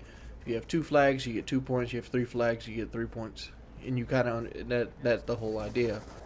There's 12 ticks in every minute of domination, being there's 5 seconds there's 12 5-second periods broke up into 1 minute. You have 5 minutes, which would bring you up to, I think, 60. So you go 60 times 3, that's 180. So if you had all 3 flags the entire time you had the match, you could get 180 points. But the most I've ever gotten was 174, because you're going to lose some time running across the map. You're going to lose some time not having all 3 flags. And I think 174 is the most obtainable score you can get in a domination. With that being said, let's go down being down 50. with a minute to come across. That means we pretty much have to win the second round. And you have to win handily. You can't play around. You can't not get the flag right off the gate. And you don't really know how good of the team the other team is, and how good of the players the other team is. They're sitting in their stalwart. They obviously made somebody rage quit.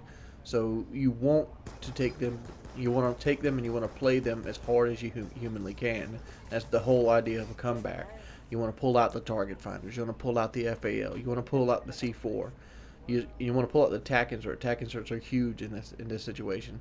What I decided to do this game was I decided to run a SWAT with a fast mag and a target finder, and I have the Raffica with a red dot. And my goal was just to basically run cutoff for everybody.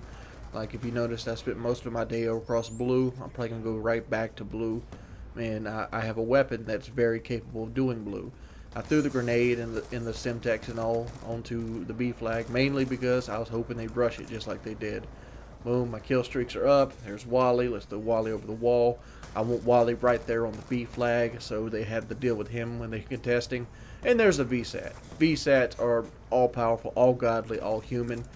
And this is the coolest thing I've seen in my experience playing Black Ops 2. We start dumping on this team so hard that oh, look at this, look at, go Jordy, go Jordy, go Jordy. Ugh. Capture kills. That gives me another VSAT, gives me another chopper, gives me another Wally. So let's throw another Wally in the middle, so that you got to deal with two of them. We start dumping on this team so hard that they quit while they're winning. It is ridiculous. You're winning the game and you still quit. Look at this. I love the red dot Raffica. I don't know. I've been falling in love with it. No, it's not the best setup, but it's a fun setup. Technically, they had every advantage going into this round. All they had to do was hold one flag. If they held one flag, it would have been a close game. If they would have got the B flag at any time, it would have been a close game. But for some reason, they ended up just giving up. Just imagine being that way. Just imagine that game they had, where they basically made it in a team, rage quit, completely out. They thought they had the game won. We come in, and this happens. Very cool, very thing. This is basically the foundation of the comeback is real. If you guys would like to see more comeback gameplay, let me know. I don't really play a whole lot of Call of Duty anymore, but I'll try my best to get you this kind of stuff. It's been your boy Wings of Redemption. Hope you guys have a wonderful day, and please, forever, think about what you write on the internet.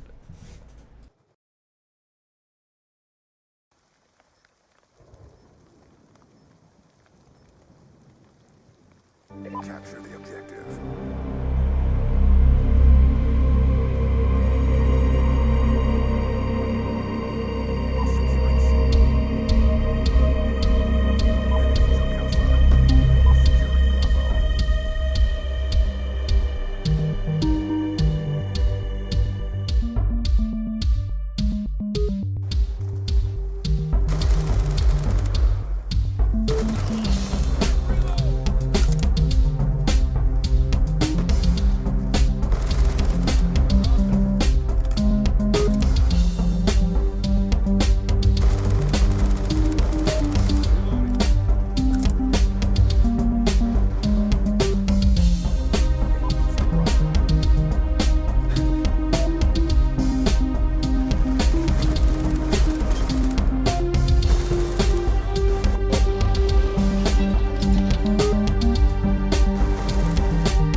What's up, everybody? It's Jordan. I'm gonna bring you another war beasting session.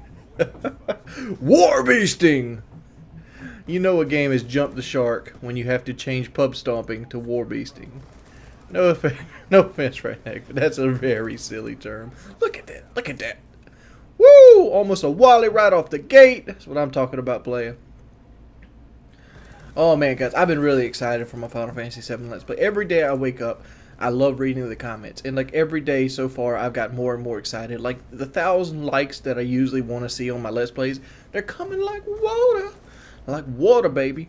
Like, it makes me so happy, and it's a game I really enjoy playing.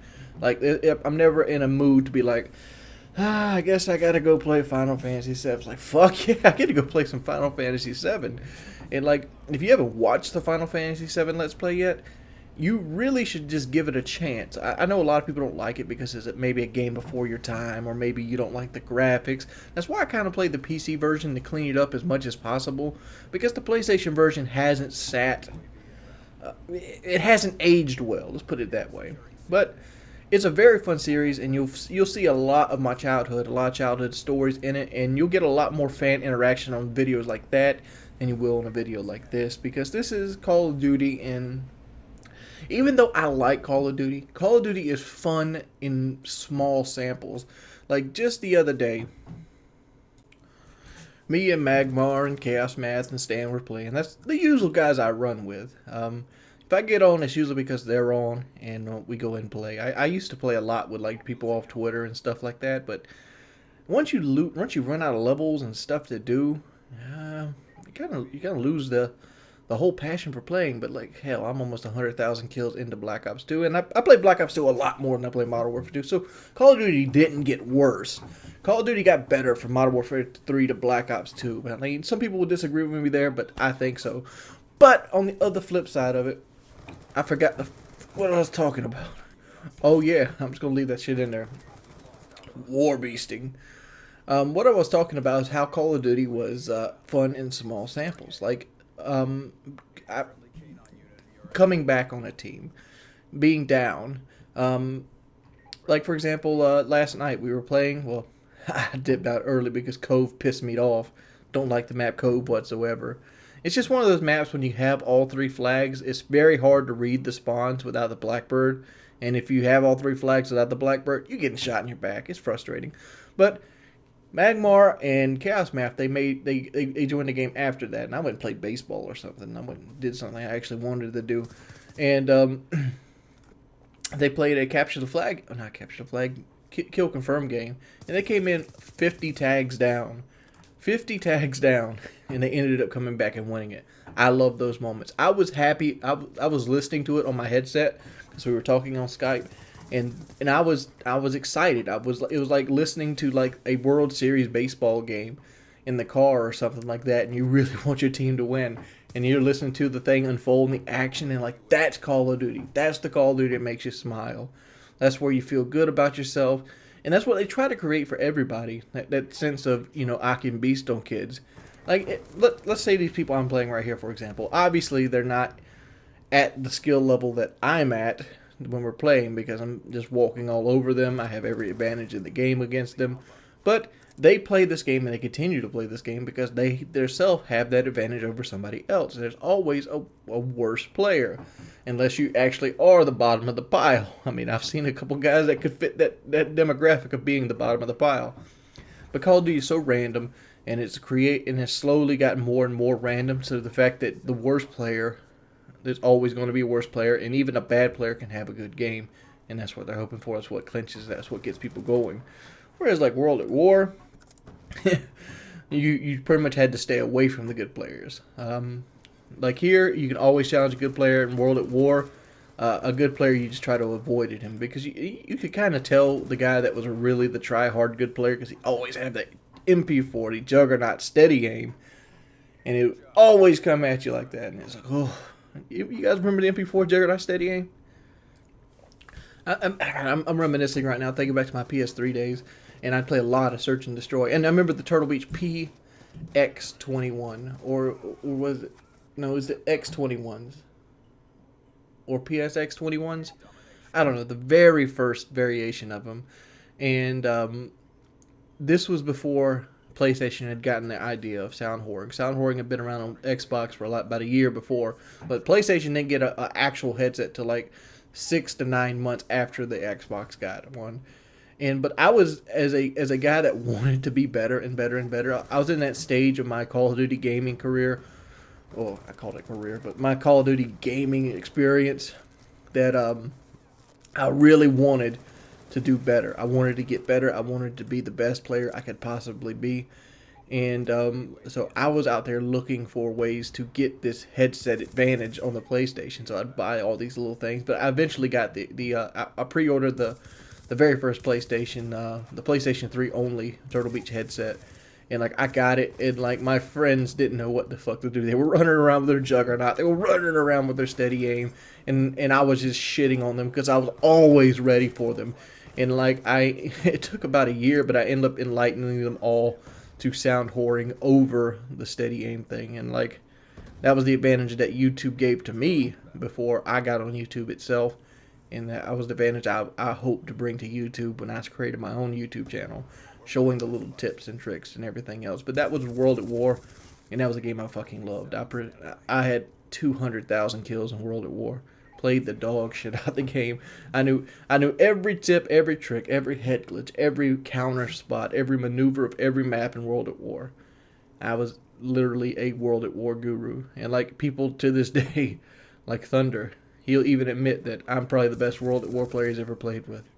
But that's me being big-headed. Hope you guys have a wonderful day. I really hope you take a chance on my Final Fantasy VII Let's Play. There will be other videos out besides them. I'm going to keep Final Fantasy VII 2 a day. And if you have any suggestions or video ideas, let me know in the comments below. I'm hoping to get Fat Lincoln up.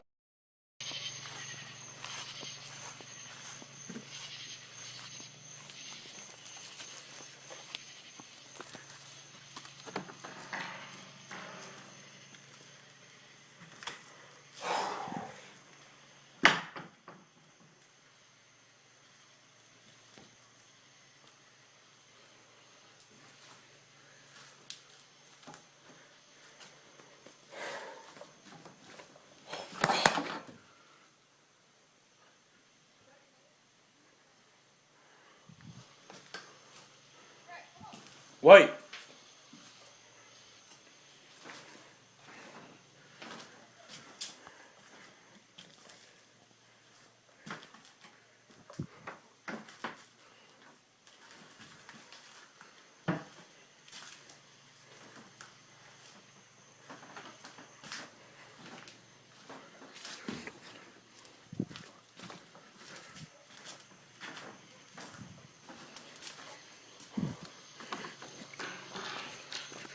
All I heard was noises. Where's that red light at?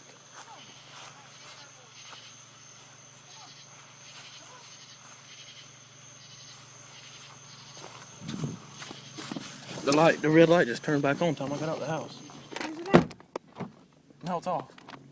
Fuck it. I hope I had the right one. I didn't hit, all I did was hit.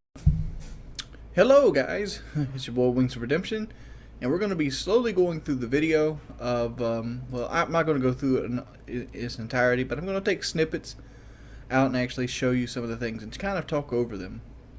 So let's go ahead and get started with that. This is the Ghost of Lucas Bay. Alright, so just clear once, I'm going to turn the sound down on the video, and I'm only going to pinpoint the actual spot in the video itself. But let's go and get some background on Lucas Bay. Lucas Bay is a road. It's called Lucas Bay Road. It's just on the outskirts of Conway, South Carolina. And the rumor for Lucas Bay is that a woman lost her child on the road. He was a year or 2 years old, and she walks the road looking for them in the woods surrounding the area. And it's also the source of the Hunter's Light. First off, let's stop right about coming up. Right about... It's right here in a second. You'll see something flash across the camera. We're going to stop it when it happens. It's going to happen coming up soon. I'm going to try to stop it and pinpoint it, but if I can't, I'll bring it back to you. Alright, this is, the way it looks like this is a finger. be perfectly honest. That's why I didn't. This isn't what the video is actually about, but it's something to think. It could be either a finger or a sand net or something like that. That's not what it. That's not really bother me. But the house right here, what you have is an abandoned house on Lucas Bay Road. So I just wanted to go and point this out so people say, but this looks like a finger came across the camera, or maybe a bug of some sort. But it's really, really quick. So let's go ahead and get to the next part. Lucas Bay Road, that's the whole idea. I've talked about it on Painkiller already about the light, but here's the actual thing coming up right here. See that? Let's go back and look at it. See, this is what I found fucked up. The guy didn't see it because he was probably walking around with just the light on from the actual iPhone videotaping. But man, look at that. What is that? I mean, the skeptic in me wants to say that's a pile of covers that happens to look like a baby. But that looks exactly like a 1 or 2 year old baby sitting up underneath the table waiting on his mother. And it fits it to a T what Lucas Bay Road is about a woman that walks the roads and in the outlining hunting areas as a light looking for her lost son. And that's what it looks like right there. There was one other instance that he looked underneath the piano, so let's go ahead and look at that one as well. Yeah, this one's clearly just a shadow played off of a light somewhere. As you can see, the apparition looks like it's on the right, but it's just light going against a dark area. I don't really give too much think to that, but the one that really bothered me, the one that I seen going through the video, because my sister came home and showed me, like, look what we found. We've seen a ghost. And she thought there was a ghost on the little thing that went across the camera. But all I heard was noises. Look at that thing under the table. That is fucking creepy, dude. And I don't know. I don't believe in ghosts. I don't consider this a ghost. But like, if that's a ghost, that's the most credible looking thing I've ever seen. But that's the whole video, and that's me just explaining it. It's the ghost of Lucas Bay. All I did was. What's up, guys? It's your boy Wings of Redemption, and I want to go and apologize for the sound. I didn't record this or do any of the audio editing. It was given to me as gameplay, but it's a very cool TAC 45 nuclear gameplay. I think you guys might enjoy it on that aspect alone. But I want to go ahead and talk about YouTube channels for a minute. As everybody might be aware, that my channel doesn't do as well as it used to do, and like a lot of that is from me personally. I just didn't keep up with the pace that people were normally kept up with. And a lot of that was from different things and stuff, but that's not the point. The point is, as YouTube becomes less and less of a means of a full-time job for me, the Call of Duty aspect of my channel is actually going to slowly fade out. And the only reason I played Call of Duty almost exclusively was Call of Duty was where it was at. I mean, I was good at the game. I mean, I started it with really good intentions. I started playing Call of Duty because of the sheer fact that I really enjoyed it. But the fact is, I've been doing this for 5 years now. Call of Duty has doubled in time of length. The fan base has doubled.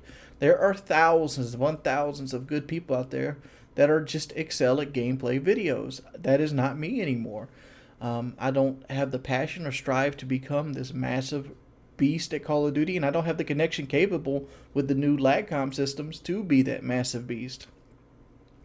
But with that being said, is that going to mean Call of Duty is going to be 100% off my channel? No. Call of Duty is still going to be on my channel. But for the fact is, the less I come dependent on money towards my channel, or the less money there is with making videos, the more likely I'm going to post what I actually want to post, be it the Final Fantasy VII Let's Play, the Lucas Bay Ghost video.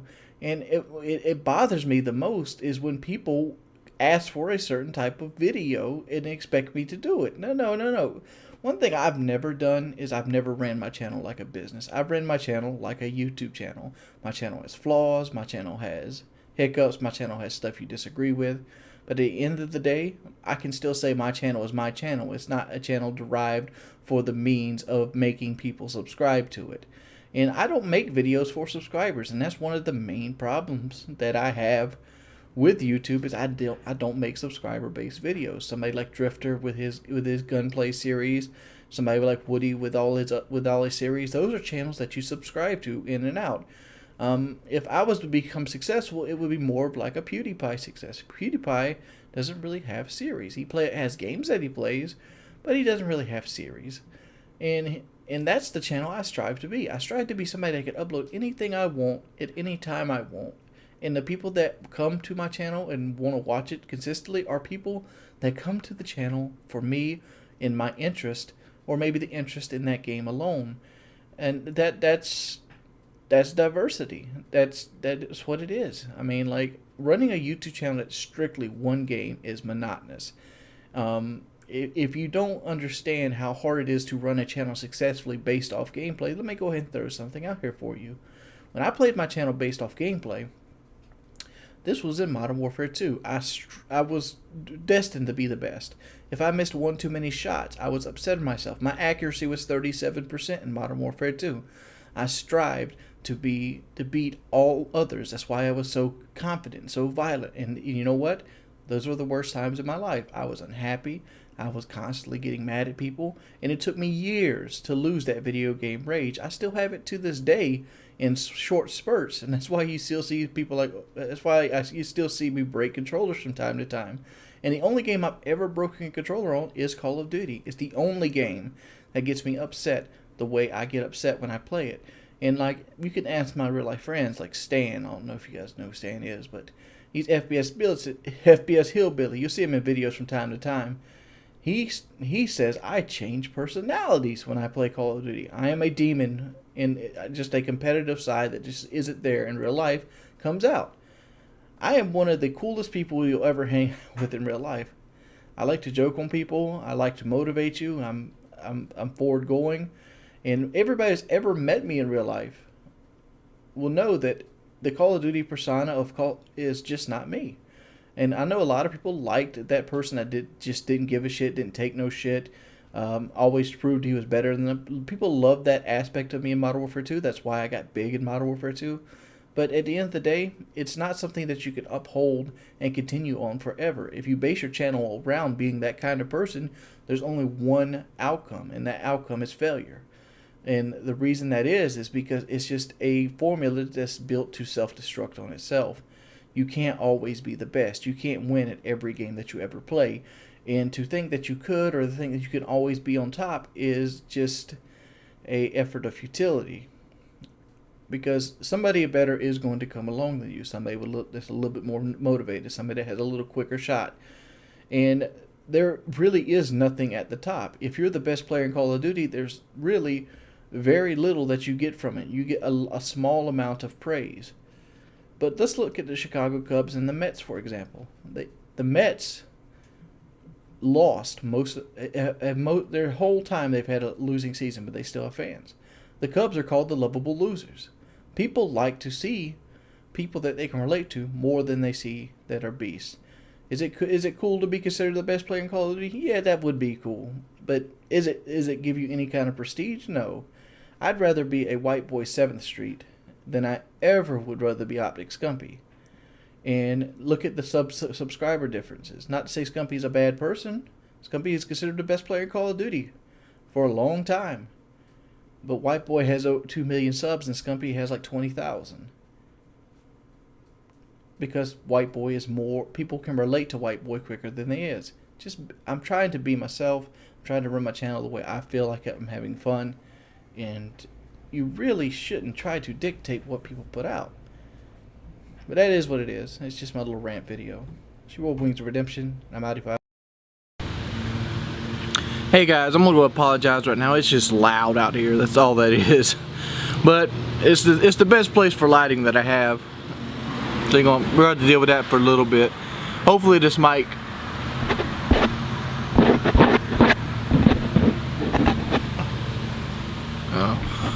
Hopefully this mic doesn't pick everything in the world up. It is a condenser mic, so just bear with it with me. I figured I'd do a weight loss update. I've been losing.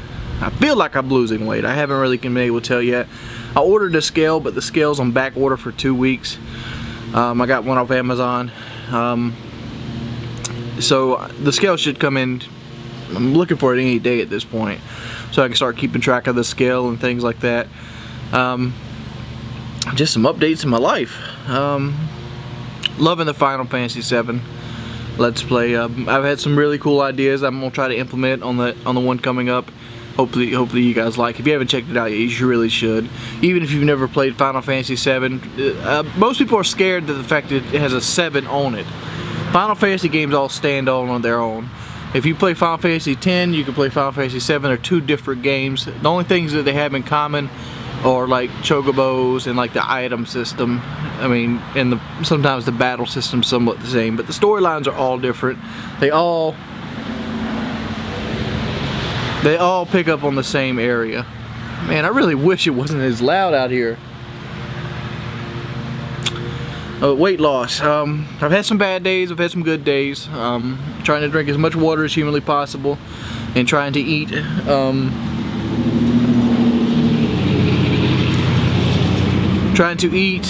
less and less and less and less. I think Raw Instinct gave me a link to a website. Yeah, Raw Instinct, that guy. I don't know why I just said it like that, but it's the guy you're thinking about. Raw Instinct gave me a website and it gave me my basically resting body rate, and it was like 3,800. So it takes me 3,800 calories to basically breathe every day. So what I decided to do is just undercut that a little bit and like eat 2,500. And 2,500 sounds like a lot, but 2,500 to me sounds like I can splurge every now and then and still stay under my calorie goal, and I really like that. I do, and it helps me. So, but basically, good days and bad days. The good days are slowly outnumbering the bad days, and like I don't talk about it all that often because a lot of it, like for example, you see me play baseball. I play baseball on the PS3, and when I'm playing baseball, it's because I'm hungry. And it keeps my mind off of it, because that's my way of combating like just excessive need to eat. I mean, like a lot of people are like, well, if you're hungry, eat something. It doesn't work like that. It's never really worked like that with me. One of the things that how many motherfuckers go down this highway?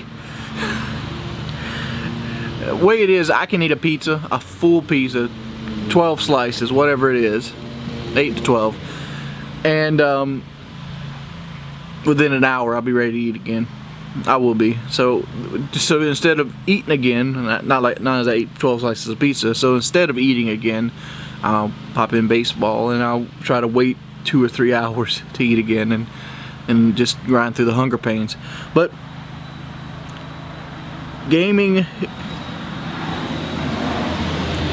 I don't know if gaming is the key to the weight loss diet, but like I said, the good days are starting to outnumber the bad days, and hopefully in time I'll adjust to a 2,500 calorie diet and get used to eating just that, and those hunger pains will go away.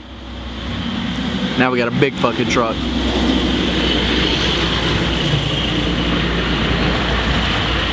Followed by a minivan.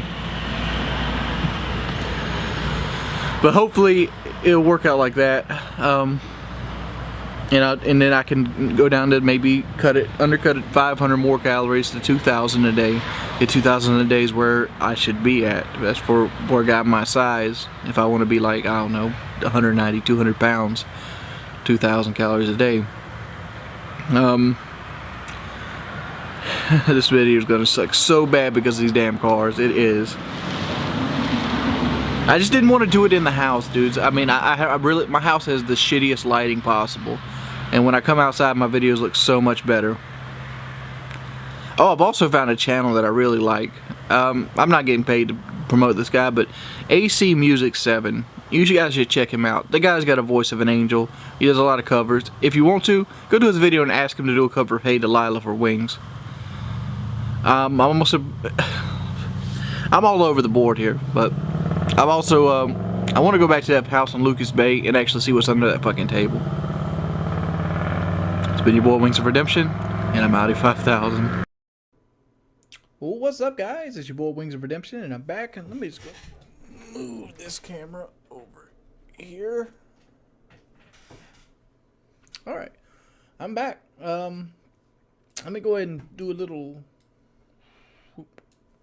Well, what's up, guys? I'm back. And what are you guys doing? Do a little video here today. I want to go ahead and talk about the Xbox One and everything that comes with it.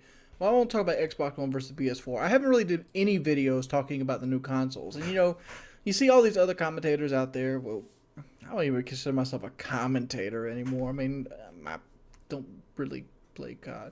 But let's go ahead and go over it. I am a gamer. I am a hardcore gamer. I've been gaming since I was age 5. At age 5, I was beating Super Mario Brothers down with a club. And I've been gaming ever since. And gaming is the one thing I wanted to do for a living. You ever hear that question by Alan Waits? If money was no object, what would you do? Yes, that's it right there. What I would do would be gaming. And what I wanted to do is actually what I do for a living now. How many people can actually say that? But I want to go and talk about the big three. Obviously, there's Wii U, there's the Xbox One, and the PlayStation 4. And people ask me all the time, which one are you leaning towards? I'm going to go out and point some cons and pros out for each console, and my bias is going to be quite obvious. And I'm going to go and show some regrets too. So let's go and get down with it. Let's go and start with the Xbox One, which is Microsoft's console. And I want to put out this price point straight out. One thing I didn't like about the Xbox One is that they're trying so hard to be a home theater system opposed to being a gaming console. They skimped on everything gaming wise on this console from the looks of it, just from the specs, and most of my experience comes from Twitter and Woody's Gamertags videos. But from what I've seen, it's the less powerful graphics wise of the two juggernaut consoles, being the PS4 and the Xbox One. And it seems to be more interactive with different things, such as football, such as Netflix, such as apps, such as like Twitch TV, those kind of things that Xbox does very well. Is Xbox putting all its money into Call of Duty's hat? One of the things that makes Xbox a lot of money right now is Call of Duty, and they keep paying for the DLC, and they've done that again. Call of Duty Ghost, the DLC is going to be exclusive on the Xbox One for at least a month. But that's hearsay. I mean, they haven't really announced how long the exclusive period is over there. I mean, there's some Bethesda games that didn't come out till a year later, well, DLC wise, on the PlayStation 3 versus the Xbox 360.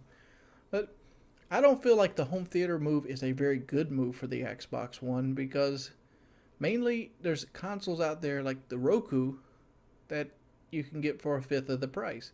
The Xbox One launches at $499, whereas the Roku is less than $100. Does everything the Xbox plans to do is inventive at a fifth of the price. So if you're not a gaming console and you're somebody that's going to buy something to be an entertainment hub in your living room, why not go for the cheaper product if you never plan on gaming? But like I said, it's early in the game. The consoles aren't even out. Things might change. This is just my opinion and take on them at this point. Let's talk about the price point and the Kinect for a minute. The Kinect is what's driving the price point up $100 versus the PlayStation 4, which is going to be $500 versus $400. I know obviously there's taxes and stuff, but that's what it is, $500 versus $400. And the Kinect has to be connected to the console at all times for it to work. Am I the only one that had shitty Kinects? Like, I have 3 Kinects for my Xbox 360. I have 3 Xboxes. I have a 4 gig Slim, I got a 250 Slim, and I have an Xbox Elite. I have 3 different Kinects. So 2 of them have went bad. The sensor have went bad in them. And what if that happens when it's on my Xbox? Do I have to replace the Kinect? Is the Kinect built into the console? It doesn't look like it, but if that's the case, are they just going to sell a bunch of other Kinects making inferior products? So if I want to use my console and not my Kinect, I have to go buy a Kinect? Or I'm just done with a console that doesn't work at all? I don't know. I mean, one of the good things about the Kinect could be that it will have a lot of games interfacing with it, but that's just like the C-axis controller. I mean, lots of games are supposed to use the 6-axis. You know, 6-axis. And I can think of like 3 games that use it. I mean, I guess The Last of Us kind of used it. Like sometimes you'd have to shake the controller for some reason. But it's not very good. It really isn't. So let's just go to the thing. Why not learn from success? The Xbox 360 beat the PlayStation 3 down. It destroyed it for the first, I don't know, how long have they been out? 10 years? Let's say they destroyed it for 60% of the time. The PlayStation finally started to come back once they dropped the price. But but Xbox 360 won right out the gate and ran away with it for a long time. It wasn't until the red light of death that it kind of slowed down and became this, you know, money failure. Like I remember seeing something somewhere that neither console made any money this year off the consoles themselves. It was just all in the red. And I think it cost somewhere over $1 billion for Microsoft to fix the red light of death problem via re-engineering and actually fixing consoles that were broken. So yeah, they spent a lot of money messing up. And that's one thing I'm worried about. What about this Kinect stuff? Like when you have to drop the price, and they're going to have to drop the price to stay competitive, because the PlayStation looks like it's geared to go down to like $200, just like the Xbox is right now. They're gearing it that way. So when you drop the price, you're going to lose even more money on the Kinect hardware because it's extra hardware that you require with the system. It's extra hardware you got to make. So I think that's where Xbox messes up. I just don't see it holding the attention. I really wanted to buy an Xbox One. I did. I really wanted to buy one, mainly because my gamer score is on Xbox 360. I got like 30,000 gamer score. Love playing with my friends on Xbox 360. Love the features of Xbox Live.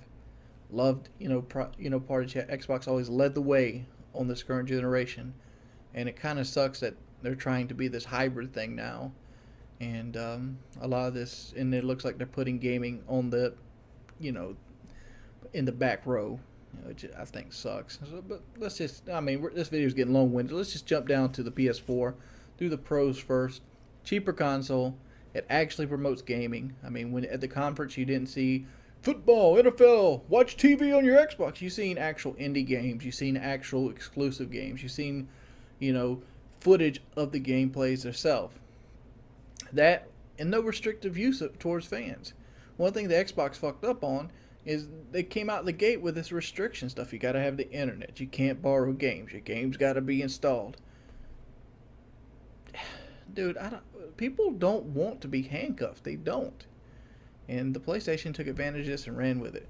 It also has a more powerful by software base than the Xbox 360. The Xbox One. But that doesn't say much because the PlayStation 3, by technical standards, is more powerful than the 360. But from experience, the 360 generally is easier to code for.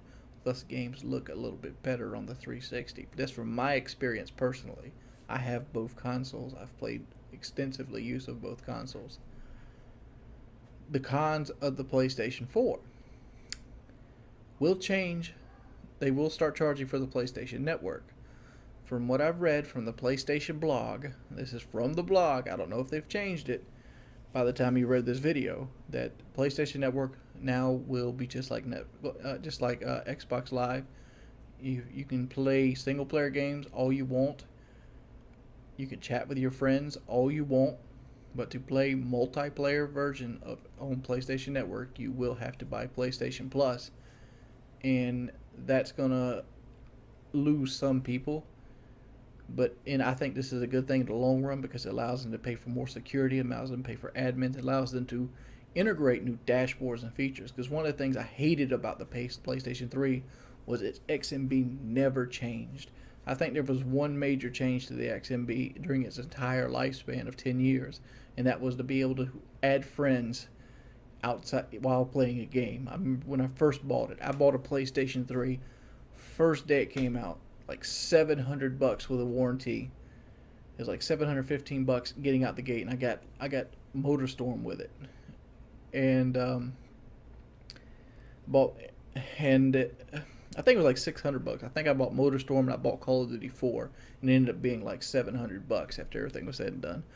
But I remember that first 6 months, almost a year probably, 6 months to a year, that every time I met somebody on Call of Duty 4 that I wanted to be my friend, I would have to log all the way out, write their name down, and add them as my friend later. And that sucked. It did. And I don't know how I got to this. Everything else about the PlayStation 4 is the PlayStation just doesn't seem to be willing to spend money. Man, I want DLC. When I played PlayStation, I was a PlayStation 3 guy for a long time before I got an Xbox. And like Fallout 3, I played on PlayStation first, and it would freeze all the time. That's basically based on design. And the DLC came out a year later than the Xbox. The DLC for COD came out a month later. DLC for thing. I mean, Xbox is buying all these exclusives up, like Skype and things like that. And over here as PS3, I'm having to feel like I'm typing on like a computer keyboard because they're unwilling to spend money. Like, Xbox has Twitch app right now, whereas the PlayStation 3 doesn't have the Twitch app. I mean, just things like that that's really, really annoying. That I found that the PlayStation has a history of flaws, and hopefully they're changing them for the better. Speaking of Skype, that's a horrible thing to put on the console. But it doesn't really affect most people. It only affects people like me or somebody else that might be rather popular, whose gamer tags are out there. And that's going to suck. But this is my opinion on the consoles. This is what I feel. I feel like I will be going with the PlayStation 4 out the gate. I'll probably, if everything goes right, I'll probably end up getting both. But, everything has to go right. It's been your boy, Wings of Redemption. I want to thank you for watching my video. If you could, please leave a rating. It helps me out tremendously. And hopefully this helps you make your purchase. This is how I feel. This is information. Please do not look at this video as the only source of information out there.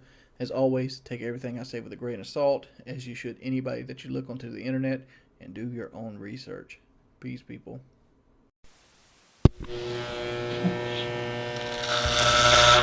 This was a very good idea. Thank you.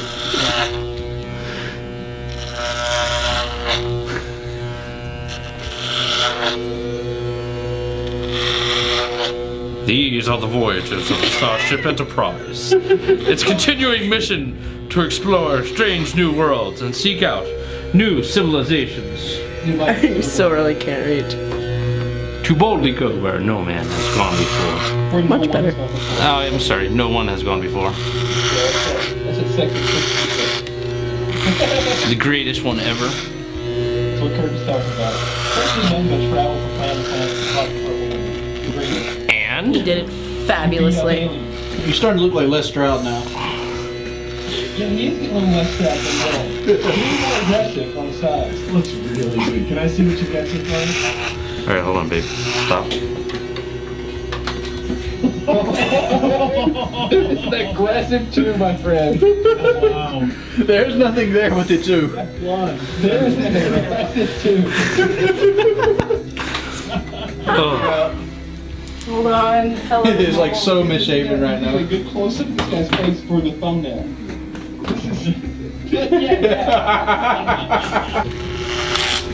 Oh. Sorry. Fuck, that hurt. Remember that time you forgot to pick me up from work? Oh shit, she forgets to pick me up from work more than I forget you. I just am late. Uh-huh. Endlessly. Uh-huh. I have amazing skill at being late. All the guys are telling us. No, my hair doesn't, it takes dye, but it just doesn't take it. You look like you're ready to survive in the wilderness right now. You need a harmonica? This boy's gonna do this. Make him relax. Alright. Alright. The top is completely gone. Oh man.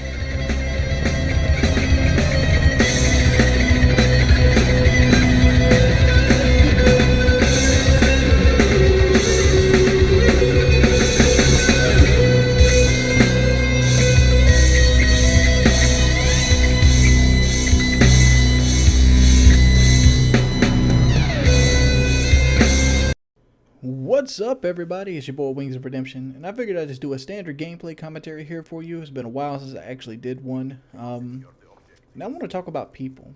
I've recently found during my travels on YouTube, I find trends, and I go through these trends. Like earlier this week, I was listening to a lot of like cover music by guys that are really good at doing cover music, such as AC Music 7. But today I was in one of the hoarding trends. You guys remember Hoarders? It was really popular about 3 years back. And during that period, you kind of just see some of the worst stuff ever. And one of the ones that always stuck out with me was actually on the show Buried Alive. And on Buried Alive, there's this woman who is like this uber asshole. Like she just screams lazy. Like she's overall lazy. Like they even in the show itself, they show a picture of her like throwing a diet, Pepsi box out into the middle of the floor. Well, her house is infested with roaches.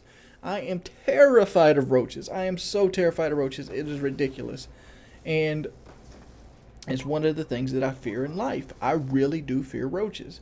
But for some reason, I'm fascinated with them as well. Like, when you tell me that there's going to be roaches on a hoarding show, I want to see how bad they're going to be. Mainly it's because I fear them. I do. I don't know. It's like I fear dragons. I like dragons, but I fear them, even though they don't exist. But man, this commentary isn't about hoarders, but how fucked up people are. That person right there, I fear that I'm going to go out with a girl one day and it's going to be that. I'm going to go into her apartment, I'm going to think I'm about to get some booty, and then all of a sudden, I'm stepping on 18 inches of Diet Coke. Like seriously, how do you let a floor get solid with trash? I don't know. Like if I have like 3 or 4 cups laying around my room after like a Painkiller Already session, or I got 3 or 4 friends hanging out with me in the Painkiller Already session, I need to clean it. It just drives me nuts. It irritates me. It actually has like a little internal, itch, I'd like to call it, that just pops up, and I have to clean the freaking room. But some people go way in ahead. Like, some people are fucking nasty, dude. Like, here's something to do. Here's something very fun to do. Trust me on this. Try it out. Put Landlord Nightmares into your YouTube search engine and just watch some of the things that happen. Like, there's this one. It's called the, I don't remember the name of it, but try like Landlord from Hell or Tenant from Hell or something like that. Where this guy starts out in this house. And you'll notice the right video because the house address is like 5899 or something like that behind him. It's a white house. And he talks about that your house has never been this dirty. So I'm like, okay, let's see what this guy brings to the table. And I only could imagine, because I've been a landlord myself a couple occasions, I can only imagine what I would do if one of my houses would just show up in this condition. This lady rented from this guy for like 9 years. So he goes in there and he evicts her, and then he wants to show off how amazing her mess is. She has an amazing amount of trash on the floor.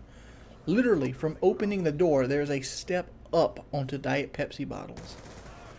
The whole floor is covered between Diet Pepsi bottles, liquor bottles, and beer bottles. And it's like, wow. And what bothers me the most about this house is the whole house is covered. There's at least 18 inches of stuff on the floor. The whole house is covered. And what bothers me is, like, she didn't really cook. She, like, ordered pizza and drank liquor. That was her whole day. Like, you could see where she sat at. She sat on a little love sofa, all the trash around her, by herself, drinking and eating pizza. In the bathroom where she took a poop, I don't know where she took a poop at, but there was like a monument bigger than the bathroom sink of like shit and like shit towels And it was disgusting. I'd be like, ugh, just thinking about it, it's icky. You gotta see this, dude. It is retarded. Go look it up. But we're not even talking about that. What I want to talk about is how fucked up people are. Like, there's a person that lived most of their life like that. Instead of being a clean, outstanding person, getting up, taking a shower, brushing your teeth, there's a person that was perfectly content of living their life filled with pizza and alcohol. And it makes me feel bad for them, dude. I seriously do. Like, this woman, I don't know how old she was. He didn't say how old she is. But this woman was never the object of somebody's desire. She was never really, you know, thought about. She was a cat lady. And it was... how can you go that far, dude? And just imagine running into these, because these people, they breed. They do. I mean, somebody's willing to fuck these people. And they make other little cat ladies. And I don't know. Also, like, another thing that brought into this video was how fucked up people are. Just like, it made me think about the Georgia house where the cops took out 11 kids in a urine-filled house that was just moldy. Or how about the people that, like a 6-year-old girl stole a popsicle from like the ice chest, and as punishment they locked her inside of a small like traveling circus chest and padlocked it, and she died of suffocation. I mean, people will think about this, and there's probably going to be some asshole that points out in the commentaries section that I did the same thing to a cat as a child. There's a difference. As a child, it didn't click with me that the cat wouldn't be able to breathe. It just didn't pop in my head. I was young, I was impressionable, and I didn't mean to leave it there anyway. I kind of forgot. But these are people that are punishing a child for eating a popsicle that costs less than 10 cents. These ice popsicles you can get at the grocery store for like a pack of 35 for like a couple bucks. So they're like 10, 15 cents a piece. They're just they're just flavored waters, what all they really are. And you're going to punish the child by putting it in a chest, constricting it, and inevitably killing her. I think that's fucked up. I think there's a lot of fucked up people in this world. And I don't know what the infatuation with locks is. I don't. I seriously don't. Like, my mother always wants to lock a door. I'm a big dude. I'm not in the best shape, but I'm still a big dude. I'm a strong dude. I seriously am. And I know that there's very few house doors that I can't knock my way into if I really wanted to. Don't trust locks. But look at that video up. It's a fucking fantastic video. I'm going to see you guys a little bit later. Thank you guys for taking the time to watch my video. If you could, please rate it. And tell me, give me some feedback. Did you like this video? Let me know in the comment section. What's up, everybody? And people have been asking me, where's the knife fight at? Well, a couple things have been wrong with it so far. I know it's like a 10 or 15 second video. It's not a very long video at all. Maybe like 3 minutes. But one of the reasons I've been having trouble with getting the knife fight out, or basically the illusion of the knife fight, was mainly just sleep patterns. Kelly, the guy at my house, he usually goes to work from 2:30 to 11, and I usually go to sleep around noon, and I wake up around 8 or 9 at night. So I've been wanting to do it outside, so that's been happening, and also been changing the heater core of my truck, which has been a disaster. It was a horrible disaster. I bit off way more than I could chew with that kind of job. So yeah, it's been kind of hectic. I'm hoping to get it done in the next couple days. I want to go ahead and use this video to fill you in on a couple things that's been in the works. I actually have a website now, and I also have a business email. If you want to, you can send me fan mail that you don't want to send via the post office. I haven't been checking my post office P.O. box lately, mainly because it kind of lapsed on me, and I gotta go. And I don't really know what's gonna happen with all the mails in it. Hopefully they keep it in a box somewhere or something like that, and I'll be able to go and retrieve it when I go and re-up it for another 6 months. But yeah, that's happened. What else have we? What else do we want to talk about? Fat Lincoln. People are like, where the hell's Fat Lincoln at? Same thing. I haven't been up during the daytime, and a lot of this I'd like to blame Painkiller already. I mean, if I'm going to put the blame anywhere, it would be PKA. PKA runs 3 to 4 hours, and we start very late, and sometimes it makes us stay at 4 or 5 o'clock at night. And like, I am very undisciplined with waking up on an alarm clock. I haven't had to do it for like 5 years. And yeah, I like my sleeps. I do. I love my sleeps. I haven't been to sleep yet, and it's like 11 a.m. right now. So who knows? I've been very digging the Final Fantasy series. I've been very pumped. I've been very happy bringing it out to you. And I would like to talk a little bit about the comment sections of my videos. Generally, I very seldomly respond to anything with Call of Duty relation. Mainly because the answers are just, the questions are generally questions I've answered 300 or 400 times. I know it's the different people, but I don't like, I did this analogy before, but let's just go and imagine this. Imagine you spill a glass of milk, and somebody comes by and tells you that you spilled a glass of milk 400 times. That is pretty much what it is like answering YouTube questions, for the most part. You know, you have somebody like, where's Fat Lincoln at? Well, I'll hear where's Fat Lincoln at 200 times a day. Or I'll hear where's the knife fight at 200 times a day. And then when I actually do videos that I enjoy, such as the Final Fantasy videos, I go on there to answer questions about Final Fantasy or stuff that happens with the video. If you want a response from me, your best bet is to ask me questions or comment about stuff that happened in the video itself. And that's where you're going to get the response to me.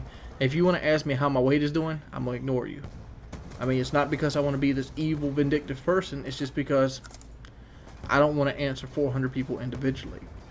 But if you want to ask me like, oh, how did you like the AN-94 with the laser sight? I'll answer that question. Because I used the AN-94 with the laser sight in this video. Or maybe this is the kind of question you could answer in this video. I noticed you're playing by yourself, Wings. How do you feel like playing by yourself versus a party? That's another question I would most likely answer. The way to get a response from me is generally along that way. If you have like random questions for me, that's what the YouTube box is. It's not what the thing is. And as for like, oh my God, the people sponsoring their channel, if I just block them, I do. You know, a lot of people call me an asshole and things like that. I never had to do that. I barely ever did dual commentary with people with people bigger than me. I don't think I've ever done one with somebody bigger than me. I guess Woody is now, and so is Kyle. But I did most of my dual comms with them when they were smaller than me. So you don't need to spam in comments to get to grow. And if you spam in comments and people give you pity subscriptions, that's what they are, pity subscriptions. Let me tell you from the fact, it sucks having a bunch of subscribers and nobody watch your video at the end of the day. I want people here because they want to be here, and that's why I like my Final Fantasy videos. And it kind of depresses me when people ask me about COD or things like that in my Final Fantasy 7 videos. This is a cool game. I was a big part of this win toward the second half of the game. Had a lot of fun playing it. One of the rare occasions that Call of Duty is really fun is when you're actually on top beasting, and just happened to be one of them. This is a quick update video. Thank you guys for watching my videos. As always, please keep the likes rolling in. The likes help me out tremendously, and thank you for not using ad block. What up, buddy? It's your boy Wings of Redemption. I'm back bringing you audio commentary today. I want to talk about something I've really seen that's kind of fucked up. You know, I did a video just the other day called The Monument of Human Feces, and in that video I talked about landlords and, you know, tenants from hell, horrible tenants. And I don't know how many of you guys found the video of the woman that pretty much had pizza boxes and liquor strewed out all through her house, and then in her bathroom she had like a monument of shit. It was horrific. It was. But I also seen like, one of the things I've been also getting into is like scam artists and pickpockets on YouTube. And it's something I've been really watching. It's just these kind of videos that just take over. How many of you guys the other day just sat there and watched like landlord videos for like an hour after my video? I'm sure some of you did it. Raise your hand. Yeah, but like I seen this one guy, dude, just the other day. This is a scam artist and a half. What he would do is I was looking for landlord and tenant videos again, and what he would do is he'd rent an apartment. He'd get an apartment. So it can't be Section 8 because Section 8 the government pays for it, and you find government fines and stuff like that. Another thing I learned is if you're a girl or a boy and you have your significant other living with you, that's a felony. That's fucked up. But I understand that because, you know, the taxpayers are paying for it. But what happened is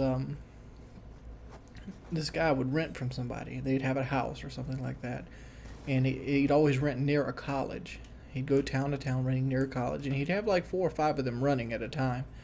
And he'd get the rent, and he'd play the system. What he would do is he knew the system in and out. He knew he couldn't get evicted for like 3 months, and what he would do is he'd rent the place, get the lease signed, and then he would draw up his own lease agreement and rent the house out to exchange students for $200 a pop. So he'd have like 5 people living in like a 2-bedroom apartment for $200 a pop. So he's making $1,000, and which is against the law to begin with, but the foreign exchange students don't know this.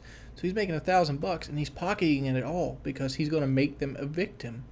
So he's making $5,000 a month, pocketing it all profit, and he's just going to work the court system to get evicted. And it usually takes him 3 months, so he can end up making $15,000 every 3 months, and then just go somewhere else and do it again. And like it's ingenious, but it also it's kind of crooked. I mean, it's really smart that he thought about that and that loophole and everything else. But at the same time, it makes me feel bad he's taking advantage of these people, especially these people coming to the United States. They don't know any better. But yeah, I thought that was very impressive. I also seen like a pickpocket that could take a belt off. Wow, taking a belt off as a pickpocket. I'm going to do a video later today. I'm actually going to go to my buddy Stan's house today, and I'm actually going to go over there and try to strip stuff off the truck if he'll let me. But I also want to go ahead and do a video talking about the shooting that happened in Toronto. For those you don't know, that I'm a very, very, very hard advocate of law enforcement. Like I expect them to do what they do. You know, the whole bullshit they put on the side of the car. Integrity, honor, excellence, all that bullshit. I expect them to live up to that. I don't know about you, but I pay them hard money to protect, serve the community, and I don't expect them to murder the civilians of the community.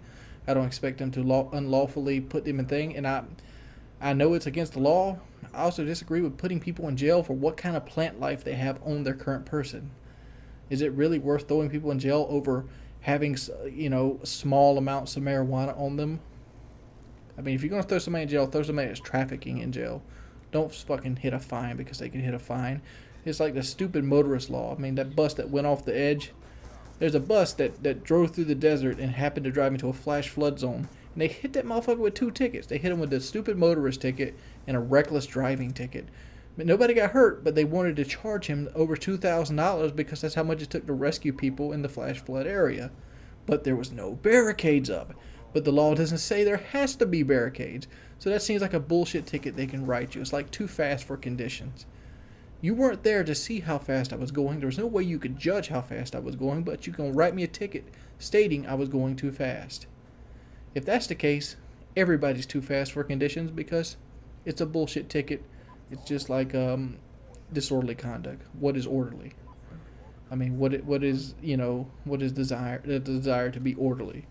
Who knows? Been your boy Wings of Redemption. I'm going to have a really cool live video coming up for you today. I'm actually going to talk about it. I'm going to show some things. Real life. Check it out. Check my Final Fantasy VII out. Peace.